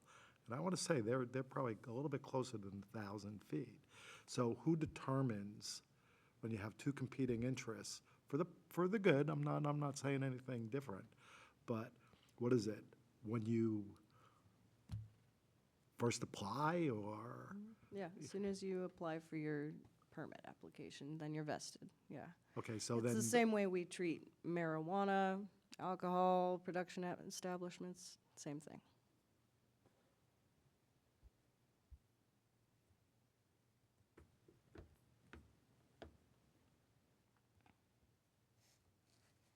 Anybody else on the issue? So I wanted to clarify that what I was proposing had nothing to do with incentives to build. I'm assuming that the people who are building or want to build the affordable housing, whether it's cottage clusters or whatever they're trying to do, want to do that. So these these trust things, they come in and they want to do affordable housing. That's their goal. Okay, and so they set them up so that it's on the, what do they call it? It's on the face of the title or on the face of the plat that the house you bought is restricted by this 40% of the market value. Thank you. Yeah, and so when they go to sell the property, you do like everybody else does. You get an assessment, right? And they say your house is worth $100,000. On the open market, and when you go to sell it, you as I understand it, the assessor's office won't accept the transaction if you're charging $100,000 for it. Yeah, you can only charge $40,000, and it's right on the face of the plat that they do it. So they're the gatekeeper. They're keeping the books on it. And the homeowner is getting the appraisal, just like anybody who's selling a house, or you get an appraisal to find out what it's worth. And so it had nothing to do with incentivizing people to build units. You know, I don't like incentives to build. I personally want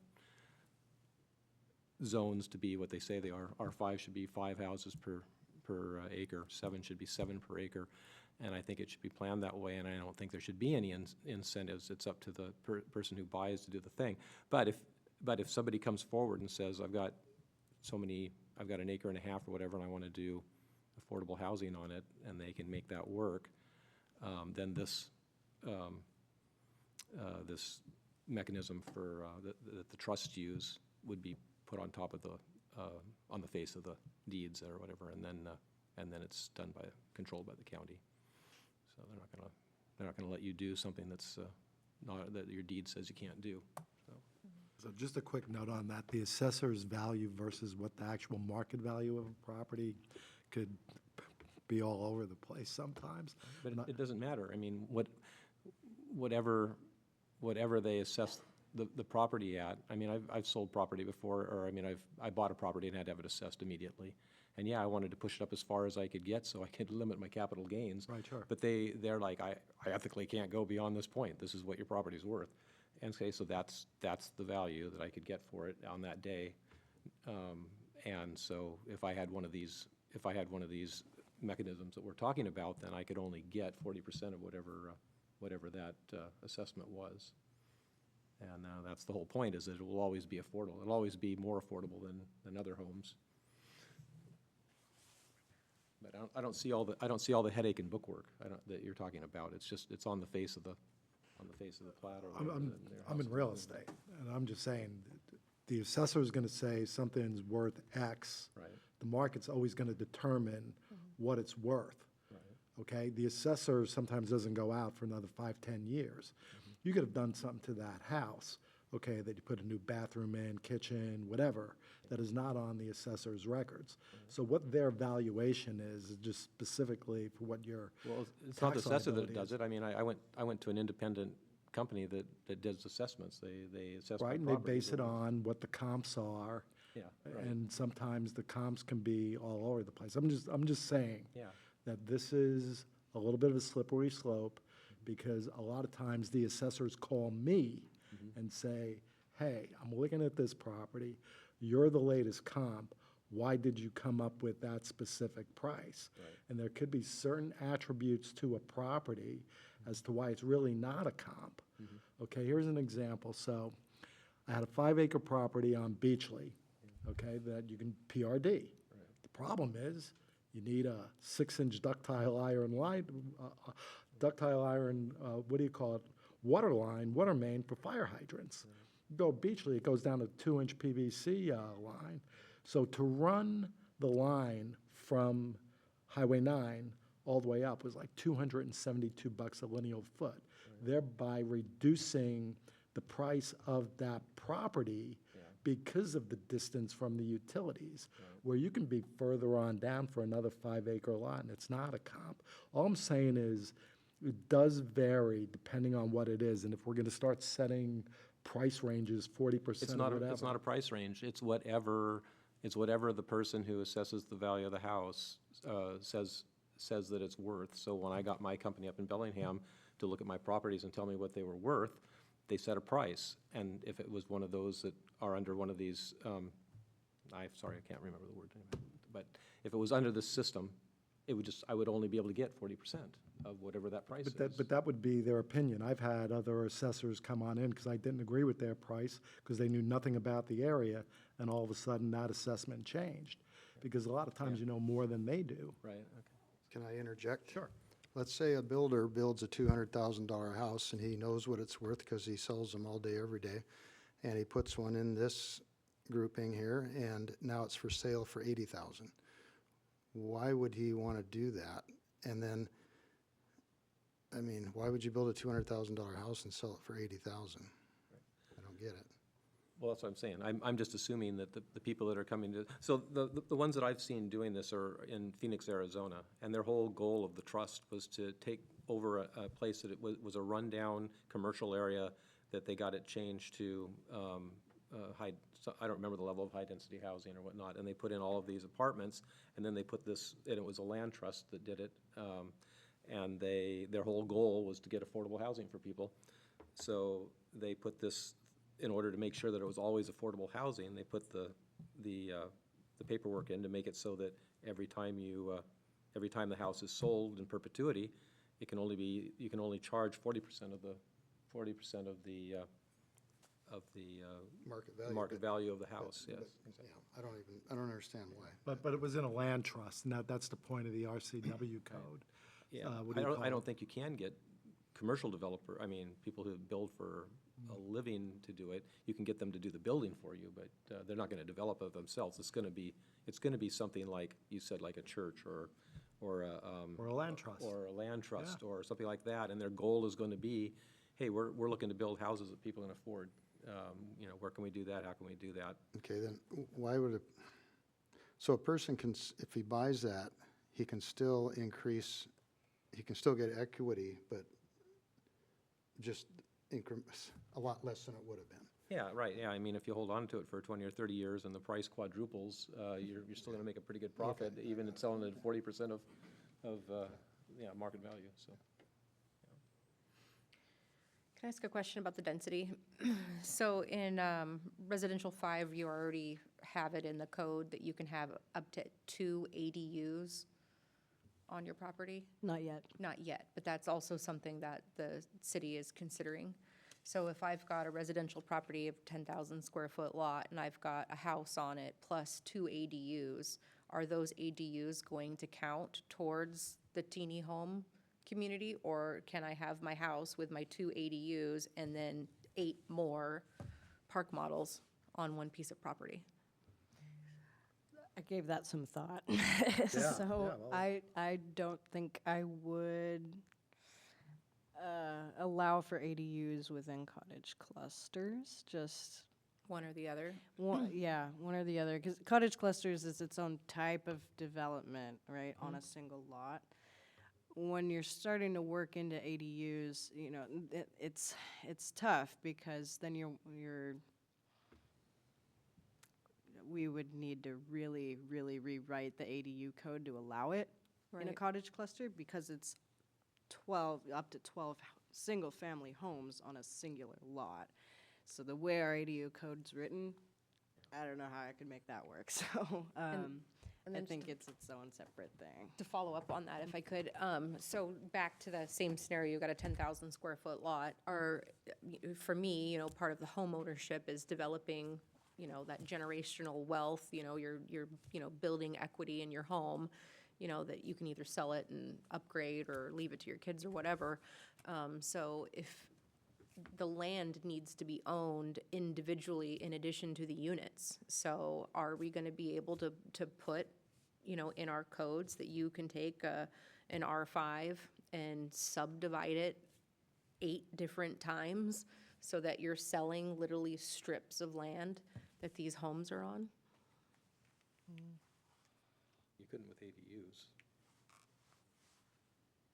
Because they're accessory dwellings, so they're just on the property that you own. Yeah, that's a tough question. I think I wanted to step away from subdivision with these, just knowing the cost of what it is to subdivide. And if we're trying to approach this as an affordable housing, way to get affordable housing, thinking of, But then they wouldn't own it. and then they wouldn't own it. So you could go through, condoizing, something like that, but I don't know. And then if they're not gonna own it, then they're gonna end up renting it. And I feel like that's all things to like think about, voiding the whole point of affordable housing. Now we're just building separated apartments. So, and that's the point, okay? There's two separate concepts here. We're dealing with the affordable housing end of it that are through land trusts, nonprofits, but we're also looking at, in the R5, 7s, of increasing a density from a 4 to an 8, a 4 to a 10 maximum. And like I said, I'm looking at plans myself. I have about 40 different floor plans here for cottages. We need to define cottages, and if you take a look at this book, these are houses. Okay, yeah, but it's, just saying, 1,200 square feet, that's a house. I think we put in there that it's minimum of 2, maximum of 400, right? Yeah. That was on, Or- that was no, on so- the, that's Oh, the it's tiny homes, home. okay. Cottages are a little bigger. Yeah, Got it, up got to 11, 12, I think 1,200 square feet. Thought it was 400 to 1,200 or something, It's, And I think when we were doing the ADUs also, that was to help out like with people who are, so if you're just starting out and you can come up with a down payment to buy a house, because we were talking about making it possible to build a house brand new with an ADU brand new from the start, so a house and an ADU built from scratch on an empty lot. And the point was is that if you are, if you can afford to get in there in that situation, the ADU is going to be like a rental, and it would help you pay your payment on the house, both houses, and the property. And I think that was kind of the idea behind them, is that, so that helps out young people and it helps out empty nesters, right? You retire and you have an ADU that a family member can live in, or you can go out and live in the ADU and your kids can live in the house, or you can retire and live in the main house and rent the ADU, or you can live in the ADU and rent the house or whatever. So that was kind of the idea. It wasn't thought of as it's good, interesting that you brought that up, but I don't think it was in our thoughts that somebody would actually want to subdivide it and then sell all of those. Something to think about. I'm not sure if this would be helpful or not. So if you have a lot, excuse me, a traditional lot in town and you've got a house on it already, you could add 2 ADUs to it, and perhaps one is a separate unit, so you convert the freestanding garage into an ADU, and then you could also, say, renovate your basement and turn that into a separate ADU, so you've got one in the house and one outside. a Right. DADU, a detached ADU, and then you have the And then one inside residential perhaps. and Or you could have 2 outside and then the house is whole. per the state of Washington now, I think with 1036, that now says we have to have, allow up to 2, Yeah. per residential I'm just trying to figure out how that's even gonna work. But then you've got, and then that's locked in, right? You can't further For now. until they, subdivide those off, break those Until off. the state says that we have to allow cardboard boxes in the yard, yeah. Yeah, I know, where do you stop?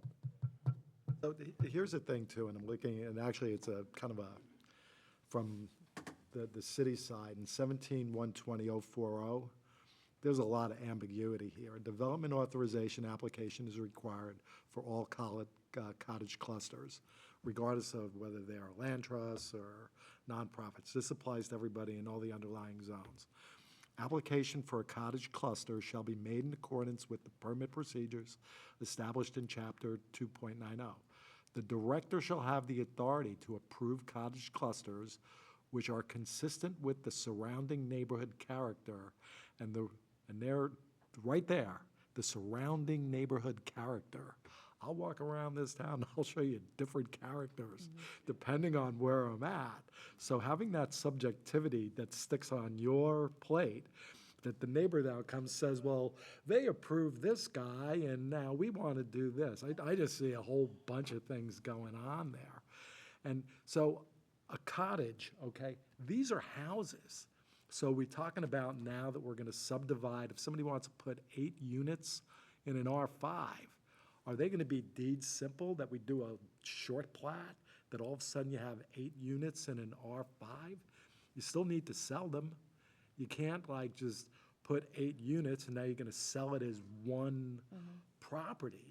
So I just see a whole lot of, technical issues of just even deeding, okay, as to where you would slice and dice where those property lines even are. I think we have some properties like that. I think on State Street, right, that you've got one main house and it's got all the little teeny houses that are around it. Yeah, and there those is are that one. all Yeah, rentals. It's on yeah. like, I want to say 6th and State. It's really close to the, They're all on one tax parcel Yep. though, so if you're going to sell that, they're everything's renting. got to go with Yeah. it, yeah. and So in there's this another one particular further case, down on State, right? So That was the that's- white houses that, I know which one that you're those talking like about. row. There's a few. And it's one house surrounded by 8 smaller. Yeah, it's on State Street, and I think it's 6th or 7th. But and they just repainted them. They're like a gray color. Yeah, and it's like one main residential house, and then I believe there must be 5 or 6 units, kind of in an L shape. Yeah. And they're small, they're like one room, studio, like apartments, basically, single story. But They're really old, they're really old. Yeah, it They're- was done they- before the They were code. there when I was in Yeah. kindergarten. Oh, So it's so not it's a a new- non-conforming use is what it is. Central, okay, corner of okay. Central and State. Grandfathered. but that's what I'm worried that we're gonna turn our neighborhoods into, Yeah. right? Was it an old, motel or something, or, but, It might have been a motel, it might have been a garage. They were all low slope roofs originally, and now I don't know if they've added, I haven't looked at them for a while because they've spruced them up and they're not an eyesore as much as they were. are people living in them? Oh, yeah, They're always And they're- full. That's interesting. And are they rented? Do- probably. I'm pretty sure they're rented. I've seen a for rent sign out there like one time. Yeah, there'd be a non-conforming use, but still it'd be worth a road trip for us to go out and take a look too. Yeah. Interesting. As you're going out of town on State Street, just if you're heading out of town on the left-hand side, just past where the old Ford dealership used to be. Oh, I know where you There's mean. that row of white houses Yes. also. Yeah, I know. Kind of the same. That's what you're same talking thing. about? No, those Oh, are it's a they're two different one. separate. Yeah. That one I Both on remember state. seeing. Okay, all right. Yeah, I get the whole concept for the transitional housing end, which is what started the conversation, just for people needing assistance to get back on their feet. But opening this up to everything, yeah, I can get an R7, R5 zone, because we have some pretty decent-sized lots, and all of a sudden I can stick 10 houses on it, because that's what these guys are. They're houses. And how do we handle that? I mean, is it, because that is basically a plat. That's a short plat, Well, depending on what it is. There are limits on how big they are. Yeah, it was pretty high. It was about 1,200, 1,100 square feet. It has to be smaller than the main house, and then I can't remember if it was 800 or or 1,200, but. Well, it's a cottage cluster, so why wouldn't I knock down the main house if I have an R7 property and stick 10 units on it? I don't think we have anything in here that says you need to keep the existing house. Yep. No, Good right, point. that's true, yeah.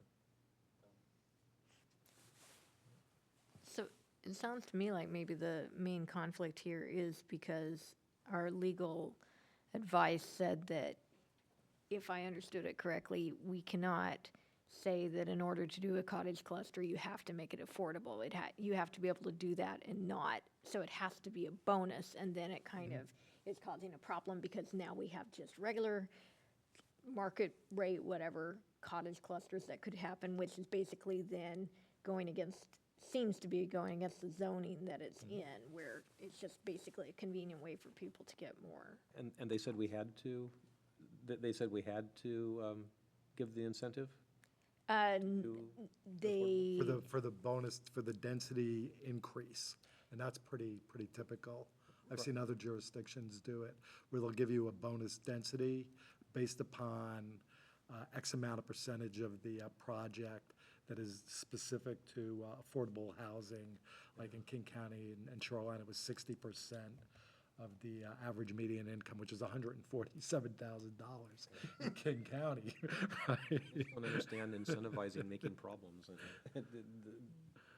well, they were just saying we can't, as Nicole said it better, that we can't make it a condition on a normal permit, and so this is the only way to do it if we want to have that. Or a higher Which was the density. whole point, I think, of the original discussion was affordability, but we can't go about it in the way of just saying cottage clusters would be, only allowed as an affordable. Alternatively, and this would take a whole rewrite of the regulations, but we could look at these as a conditional use. Again, that is a costly expense for anyone looking to do that. You have to go through hearing examiner approval. But then that would allow us to have that as a requirement, have them sold at 40% market value, or have that, what was it called? The RCW code 3989020 is pretty specific. Occupancy restriction, that was what I was looking for there.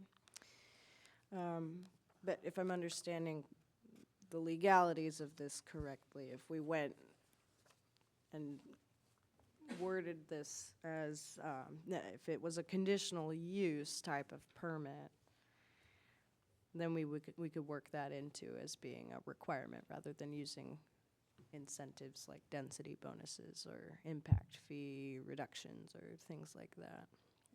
Because it's, from what I'm hearing from you guys, is density might not be the way to go about this. Well, for me, it's the residential zoning. I would prefer to have this be residential 15. I do not want to see, personally, my neighborhood turning into, 15.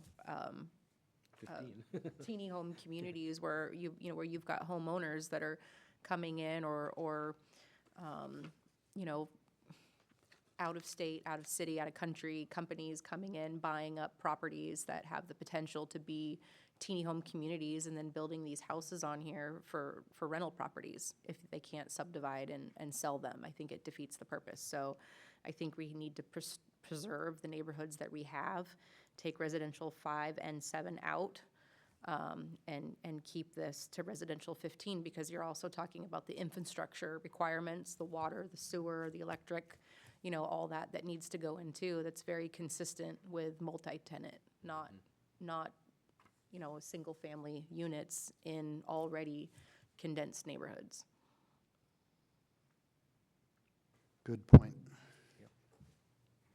So there's communities in Marysville, and basically they're detached condominiums, right? So in a case like this, if you can put up to 10 units on whatever lot it is, okay, you kind of need an HOA, you still need roads, you still need all that kind of stuff. So there is code out there that deals with it, but like I said, these cottages, I started looking at it from a property I bought in Tennessee. and I read this on the plane ride home, there's some really amazing floor plans that you could easily, if you can do this here in some of these zones, heck, those properties go for $500,000 easy. Yeah, I think we have a community like that over by State, what's the name of the state, the hospital? Yeah, off Fruitdale. We Oh, have a cottage community Yeah, up there off Fruitdale by the old hospital. And I believe that, the intention of that, or we've brought it up here before, was to be affordable housing. Yeah, I forget the name of it, because I've been there. They're nice Wildflower units. Wildflower, yeah, they're nice, actually. They're cute, really yeah. nice. Yeah, About, what, 400,000 or 500,000? yeah. Yep. Yeah. Yeah, now. Now, I was yeah. hunting around on Redfin and Zillow, and I saw a few for 450. I got outbid it for a client. We put in a 475 offer, or went for almost 500,000. Yeah. Yeah, I've gotten postcards. I have a property on Haynes Street near the highway there, and it was assessed when I bought it for $419,000, and I've gotten 2 postcards in the last 6 months for 235 old government 235 houses from the early 70s that were originally didn't have even a carport on them and whatnot, and they were going for 455 and 475 on the same street, and it's just unfathomable to me that those houses, which cost $60,000 in 1972, are worth that, and all they've done is paint them. So hence the need to provide real affordable housing. So I'm looking to y'all to help me out here. Yeah, but it begs the question, whose job is that? Yeah. Right? This is government's job, okay, when we're talking about land trusts and things like that. When you start talking about private ownership and giving them the same rights to cluster outside of what the original intent and that zone was, structured for, like I said, this needs to be approached really carefully, because cottage houses are houses. I don't care what you call it, they're houses. I think on Reed Street, there's a mobile home park or something like that. Isn't that affordable housing? Doesn't that satisfy what we're supposed to be doing? We have a bunch of mobile home parks, actually. There's like 2 on Fruitdale. It's what? So we have 2 mobile home parks on Fruitdale, 1 on Wicker. Yeah, I mean, There's a couple on Wicker. And 2 on. and seems to 2 me on we're Reed where you're covered, aren't we? We don't have to do any of this? So mobile home parks are a conditional use in They're all what? the, they're a conditional use in every zone, to my knowledge. There's some big ones on And Wicker. also I pass them every day. Belling Court, and I can't remember the other one, out on Wicker, Yeah. Wicker Road out towards the cemetery, yeah. I think the key difference there is what the overarching initiative here to do is to, what the state would like to do is to encourage people home ownership and a way to get in, even if it's through a land trust situation where you can't sell it for more than a certain percentage later on, but you've made a little bit of profit and you can then use that for your next thing. But with an RV park or mobile home park, you might own the mobile home, but it's not going to appreciate in value. It's going to decrease, and you probably don't own the land under it. Yeah, I was gonna say, they can go away, they. That varies, yeah. It's either, They And battle, so but you, they go away. it defeats the purpose of encouraging that building of wealth, if you will, or passing on generation. So I get it. I mean, it's probably better to start with something, even if it's a little bit, then over time they build up versus. I mean, I know what you mean. I mean, a manufactured home certainly is a more affordable route, and they are making them better than they ever have before. I get that. Question is, so is the Washington State the one that's saying, hey, we need to do teeny home communities, or is Washington State saying you need to have affordable housing? Because in order to have affordable housing, I feel like there's other creative ways that we as a city can get involved with organizations like Habitat for Humanity to build a teeny home community on, land that's donated, by the city, and the infrastructure is put in, where homeowners can come in and they can still buy an affordable home and we can turn that into a project, and have, you know, building approval for that specific project or that specific need, do we really need to put into code, building code for everyone, for everything, you know, these teeny home communities? Or if we as a city adopted a specific project to address that specific need, would that justify the state's requirements? Well, and that's a good point. I think what we're trying to do is not just adopt one model for the housing situation, but to build in a portfolio of different kinds of housing that's allowed in the city. The state is requiring that we also address providing zoning where housing of different types can be developed according to income bands, which will lead us into our final thing when you all get to come on Thursday to our housing forum at the community center. We'll be talking specifically about that too. So I think that discussion will help inform this discussion and perhaps vice versa too, because we are working with our consulting team on a housing update for the comp plan and the policies that come out of that. So, And also, it's a difference between cottage and tiny homes. Cottage. Very, tiny very homes, different. affordable housing, Yeah, tiny homes, think they small homes. Yeah, they can exceed 400 feet, we have in some. Because there are defined limits for And tiny that, homes and that's in there, I small saw homes. that. yeah, it's tiny homes, it's cottage homes, it's possibly multifamily type. I don't know, somebody said condominiums went away, I don't know. I know I started That's how out that, with a the condominium. regular houses, but that's how, like, Snohomish County, well, actually, the city of Linwood, that's how they accommodated it, where they didn't have to maintain the roads, the sewer, the surface water infrastructure, things like that. Yeah. So that was passed off to the HOA. But they're regular houses, like 2,500 square feet. But just the structure of it, they just have an HOA that governs. Or the- units within a single building, but they're condos. I mean, that's. Yeah, that's kind different. I of wish they would build traditional. more of them, yeah. Yeah, so so to get at your point, and I wrote down in here some notes here about your comments about neighborhood preservation, single family versus multifamily, and that's, I think neighborhood preservation was a key term that I heard there. I think that's important. I think I heard that a couple places here. So, good thoughts. I was, I had a couple comments that came up when I was listening to her too. One is that, well, everybody knows I think that the zones should be what they are. So R5 should be R5, and R7 should be R7, and R15 should be R15, and so on and so forth. But we could come up maybe somehow with a anything goes zone, and you know what I mean? And then we can do these things there instead of destroying HGZ, I like the nature of the thing. And I got that from England. England has been doing, you know, they have a very strict thing, you know, it takes sometimes up to 10 years to get permission from a city to build a house on a lot in England, right? Or majorly renovate an old home if it's a listed home for historic reasons. And but they opened up some neighborhoods, small ones, probably 10, 15 acres in a bunch of different cities around England, and said, you know, you want to build American-style homes that look like, you want to build mid-century modern-looking homes, or you want to build American-looking homes, you can build whatever you want in here. And they just sold them the lots and let you know, they still had to get an architect to sign off on it, but maybe we could do something like that for affordability, is just set up zones that are, I didn't literally mean to call them anything goes zones, AGC, no, but zones that's where you have okay.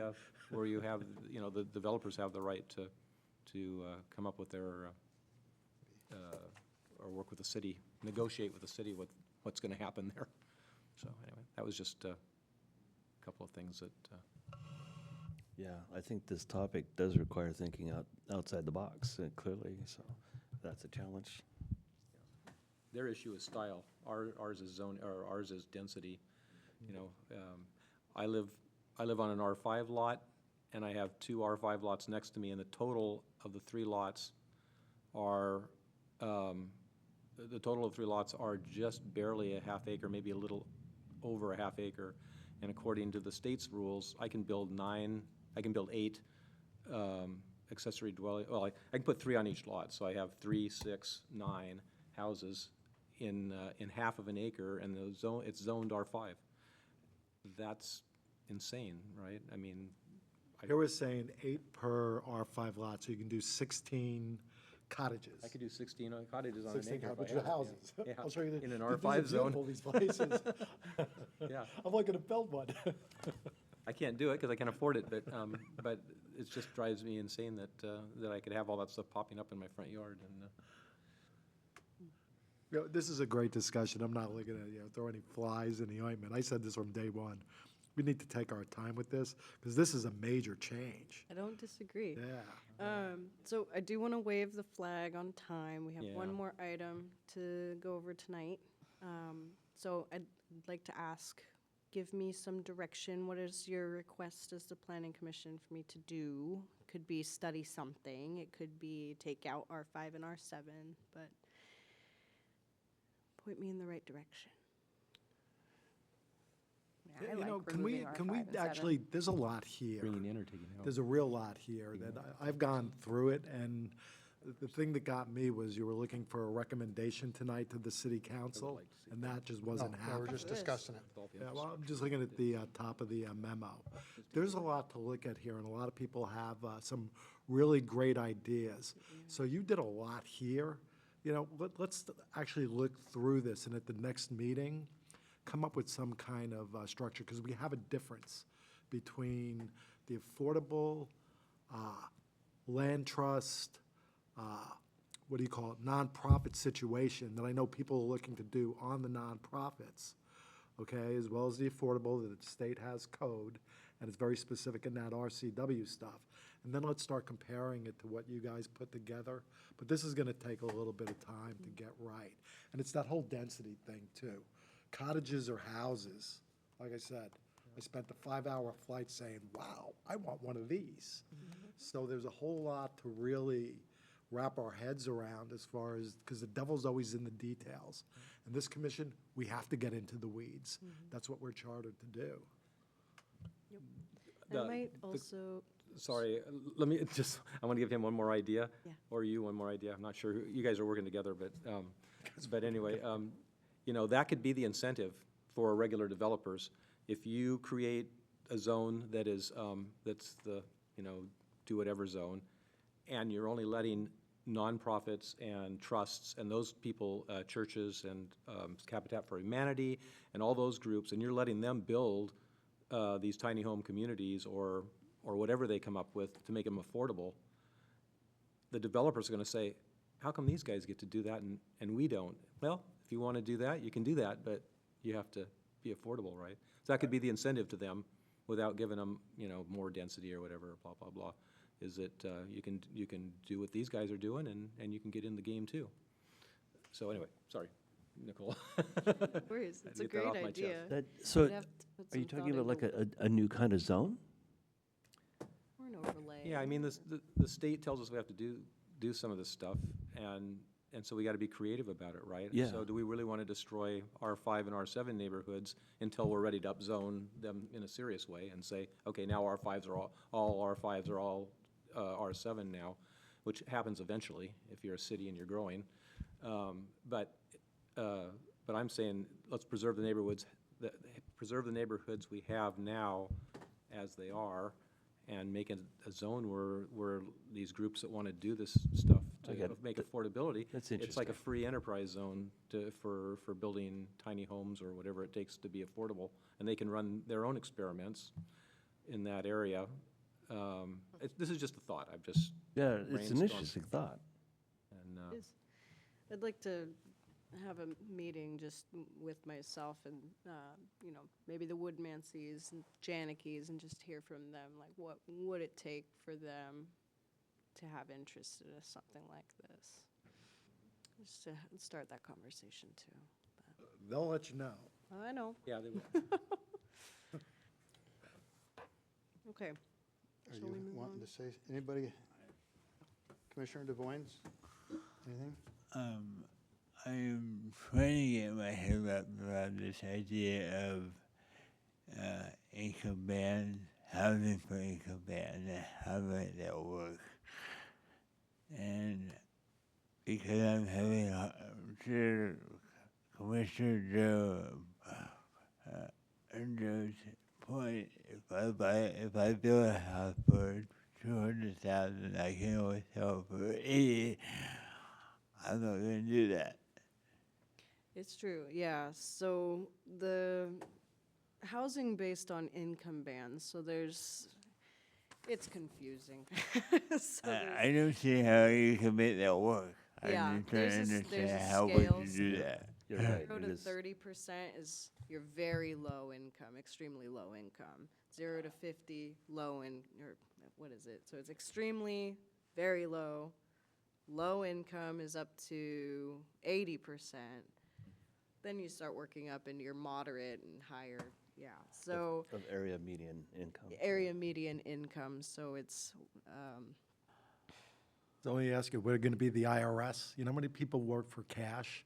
So you're going to have like one person there, dude comes pulling up in a Tesla Model S.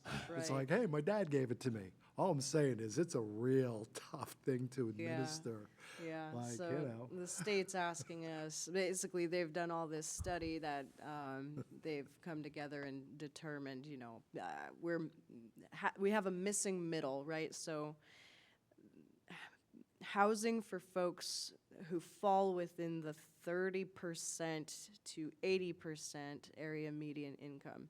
Cities just don't really accommodate for that kind of housing well. So it's going to be things like duplexes or townhomes, cottages, things like that. That just, cities really incentivize the development of single-family homes and multifamily large-scale apartments. So that's what they're talking about when the missing middle, is that? Yes, yeah. Okay, I've always wanted, so it's the 30 to 80% 30 that's to the missing middle. 80%, we just don't really accommodate for that kind of housing very well. Okay. But let me ask you this, why is that, the city just sets guidelines. So you have an R7 zone, so you can put 7 units in an R7. It's up to whoever owns that property to decide what they want to do with it, right? So a city, unless the city owns the land, okay, and now they have all these different requirements, it's a whole separation between private property rights versus what the government, wants to do. Yep. So if they want to buy a whole bunch of land and do what they want to do, that's a totally different conversation. Because here we're setting guidelines for every homeowner, every property owner in the city of Sedro-Woolley, so. Yep, so the state has asked cities, provide for the ability to, not thou shalt do it, basically. And you do that in the zoning code, and a lot of it's already in there right now. I wonder, I'm done. I wonder if part of that missing middle, and I haven't looked at that recently, but it's just been development trends though, because again, I think that's the whole thing we're trying to do is kind of find ways to incentivize people or to encourage them to fill that gap, so to speak, and it's kind of difficult to find that. To Commissioner DeVoyne's question, though, my understanding is, just from what I know about housing that's done by like Habitat or Land Trust sort of thing, the whole, how can you build a $200,000 house and sell it for 80? Well, the grant funding, I mean, they are getting that money. A developer is not going to do that, obviously. But, a trust or something like that, that's, and I think back to Channel Cove, which I'm somewhat familiar with in LaConner, and it's not low income, it's higher than that, but they have some, I believe I mentioned this before, but they have some homes there that you can own the home and sell it, but they own the land, so it's all one, tax parcel, I guess you would say. I don't know how it's divided into lots, but I believe it was a binding site plan that they did, and they've been, I don't know if they've completed it. They had like 5 homes and units. I can't remember, because there's also apartments there. It was a mix of different kind of housing types there, and kind of a neat looking community. Drove around there a couple times. But yeah, I have no idea what those go for price-wise, but that was done through grant funding, and, you know, and it took a while to do that, but, and I believe it was a binding site plan, and I think the zoning was just the regular, but I'd have to double check on that, you know, single-family zone, but. Yeah, we were talking about field trips. That would be something. We were talking about Bellingham for a field trip for a different type of layout for the religious organizations and the nonprofits, but something like that might be worth a trip out to Laconia and take a look to see how they did it, take a look at the code and what the actual product was at the end of the day. Because seeing how somebody else did something is always a really valid point, because somebody's already done that heavy lifting, right? It's a great idea. I keep thinking we need a whiteboard here so we can draw out some of these ideas. To see it in person would be helpful. And to Danielle's point, I think, to bringing up nonprofits, they are eligible for a number of grants that others don't have access to. So maybe the answer potentially could be a partnership between the city, developers, and nonprofits. Let's explore that. That's what Helping Hands is looking at. I was down there just 2 weeks ago, like I said, for a donation for something else, and that's what they're looking to do in the back there. And we were talking about, I was talking to Eric Larson. He was like, well, we have access to different grant money, and that's how they're looking to accommodate it.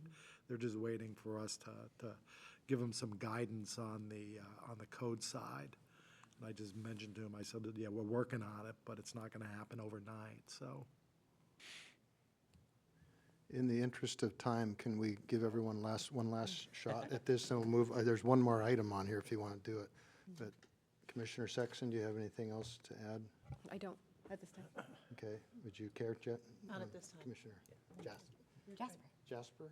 No, okay.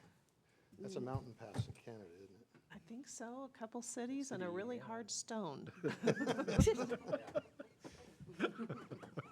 Commissioner Huggins, one more? I'm good.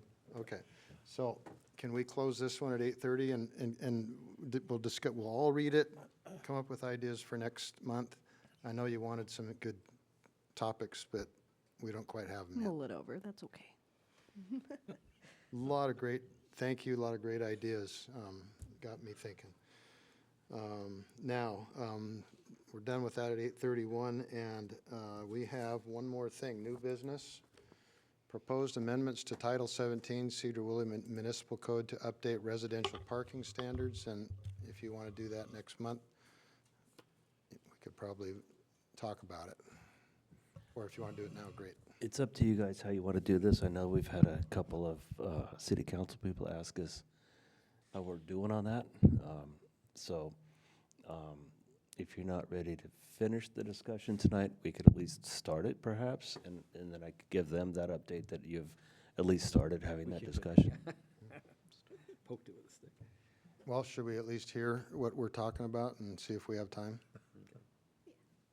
Okay, there we go, Ashton.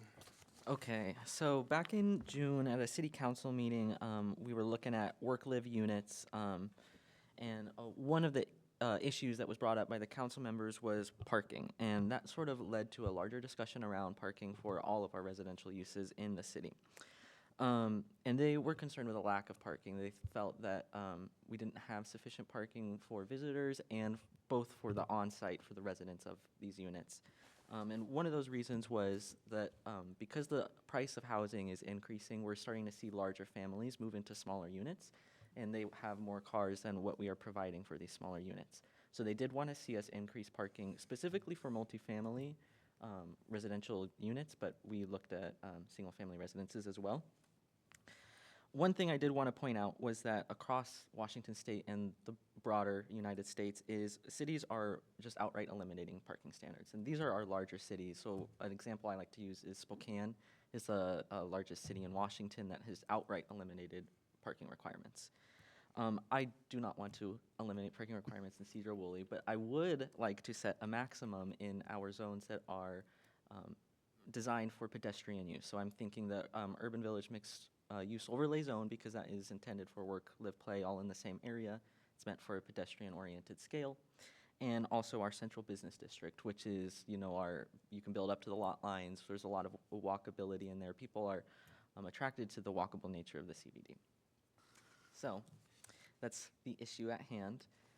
Chapter 17.36 discusses off-street parking and loading for all uses in Sedro-Woolley, and 17.36.030C looks at housing, parking for housing.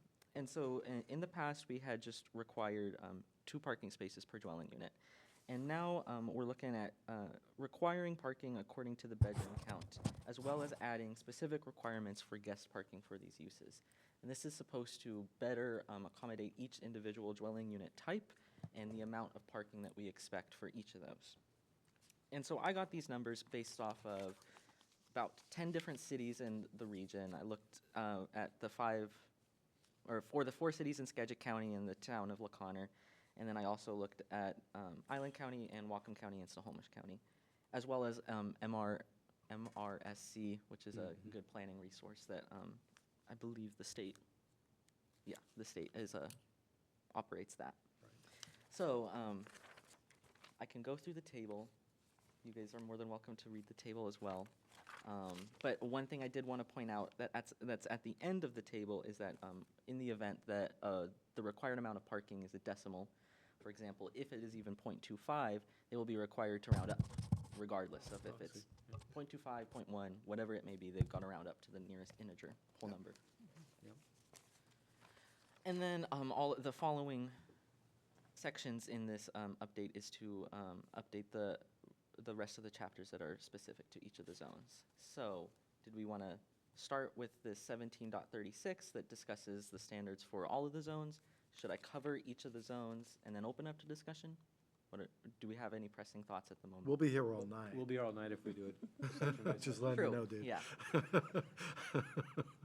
Parking is always. So a good start then would be this table that's in our general off-street parking and loading chapter. And then there's the maximum specifically are set in the urban village mixed use overlay chapter, as well as the CBD chapter. And then the rest of the chapter is the mixed commercial, the transitional mixed commercial overlay, and the industrial zones each have their own parking requirements that are embedded within their own chapter. And those have been updated as well to not exactly match, because for example, in the mixed commercial zone, we are looking at requiring 2 spaces for 1 bedroom, but it is increasing the parking, which was the request. Cool. Do you have in here what it used to be and what you're proposing? So for housing, it used to be 2 parking spaces per dwelling unit, regardless of duplex, single-family Okay, residence, got it. townhome. And we did have specific parking requirements for the R15 zone, which has been eliminated, and the R15 zone parking requirements will comply with Chapter 17.36.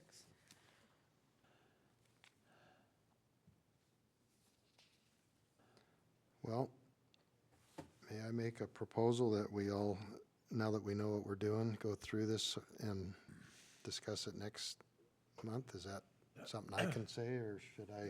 No, you're fine with that. you're Hey, the just chairman, to give you a little bit of history, because you're fairly new, the UVMU, we're calling it UVMU version 1.0, and we were not going to yield on the parking until we saw exactly how things were going to play itself out. So we only have 1 project that's fully deployed at this particular time, and they still haven't filled their commercial space. So I'm one of those people that UVMU, I don't think right now should change unless we note otherwise, that there's all this available parking that we overshot on it. But we basically did the same type of requirements as we would do for any, multi-residential structure, whether it's downtown 48 or other projects. And every time I pass there, it seems like they're pretty filled up right now. And again, the commercial space hasn't even been fully leased on out. I went by there tonight. I ate at McDonald's tonight. I went by there and I went through the parking lot and around. So they've got one restaurant in there. Oh, right on, okay. And all of the street parking was taken. I counted 15 empty spots in the actual parking lot for the building at 6 o'clock or 6:05 in the evening. And I know their units aren't full and their commercial isn't full. So I think we did a good thing in holding them to their, to the higher number Agreed. of parking space. Very Yeah, much so, because it's yeah. looking, parking lot's looking full. So the history is really important because we've learned from our mistakes. Okay, and that's why a lot of the code that you're looking at kind of is what it is, especially some of the newest stuff. Yeah, so this is an increase to the parking in the urban village mixed-use overlay. So I'm not proposing any reductions of parking, except for the reduction from 2 parking stalls to 1.75 for a one-bedroom apartment. Yeah. So no reduction except for those slight decimal changes is proposed in the urban village mixed use, so. Do we really need to change it at this particular point? I mean, I could understand for other things, but this is so new. I'd rather not make any changes at all right now. Let's see how it plays out. Okay.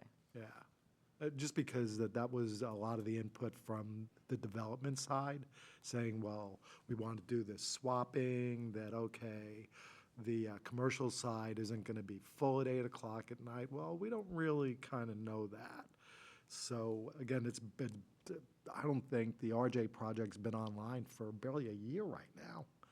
So this is all really, really new stuff. So parking requirements to start forcing it up on newer projects, let's let some of this stuff play out because it is brand new. The BYK project isn't online yet, right? So we just have a lot of stuff going on in that UVMU overlay area, especially on the parking side. I think the bigger questions are down on Metcalf and a bunch of other places, as far as not having enough for people with, what do you call it, pickup trucks that actually stretch on out into the middle of the street. So anyway, just some history for you. So anyway. Ashton, that decimal of that, because I noticed that slight reduction on the single bedroom. So that, how does that play out, like in a real scenario then? Say you have, multiple units, then it would come out to a whole number because obviously you can't have a fraction of a parking space, or are you also rounding up on this as well? If anything is a fraction, Okay. it will be rounded up. Okay, Yeah. okay. To the next integer.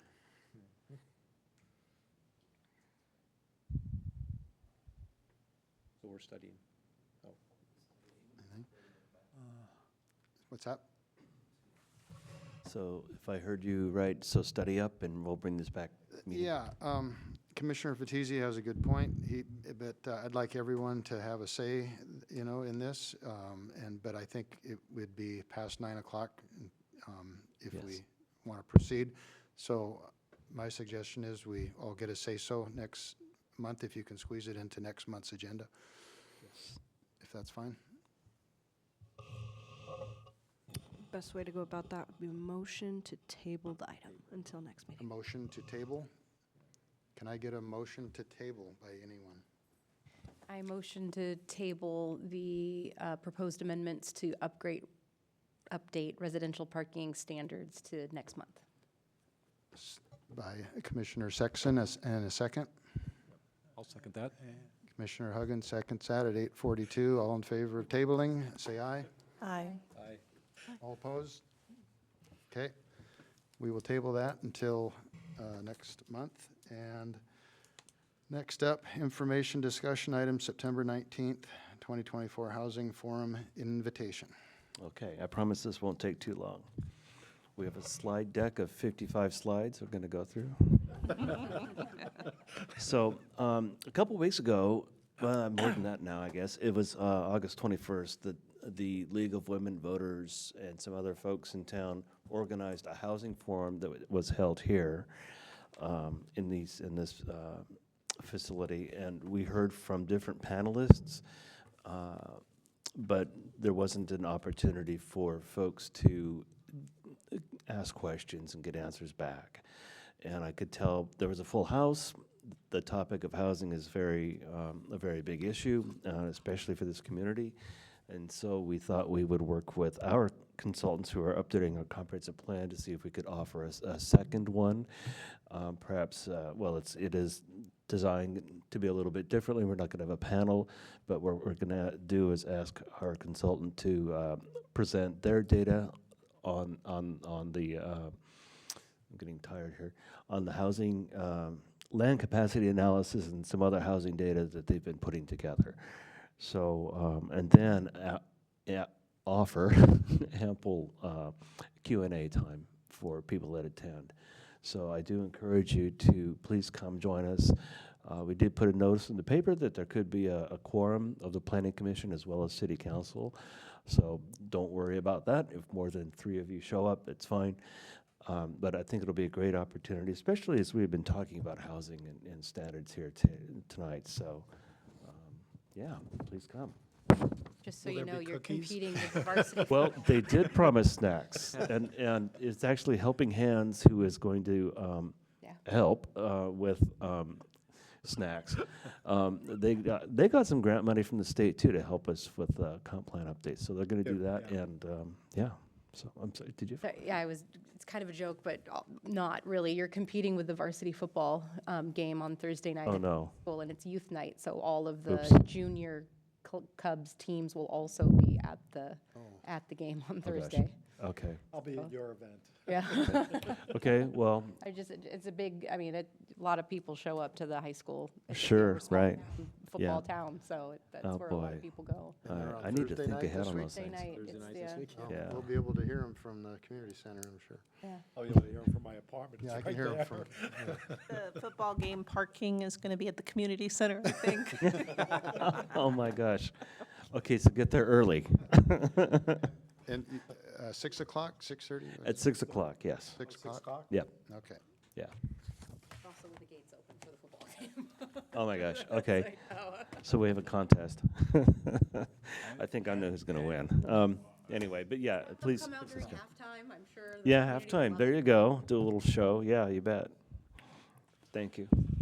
Yeah, you get a lot more. Can I make a motion to adjourn? Second. You may. A motion beg to your adjourn by Commissioner Fatizzi, second by who? Commissioner Sexton. Any further discussion? Any further discussion? All in favor? Aye. Thank you for the marathon. We got a lot done. This was, We've gotten out here later. this was longer than typical the last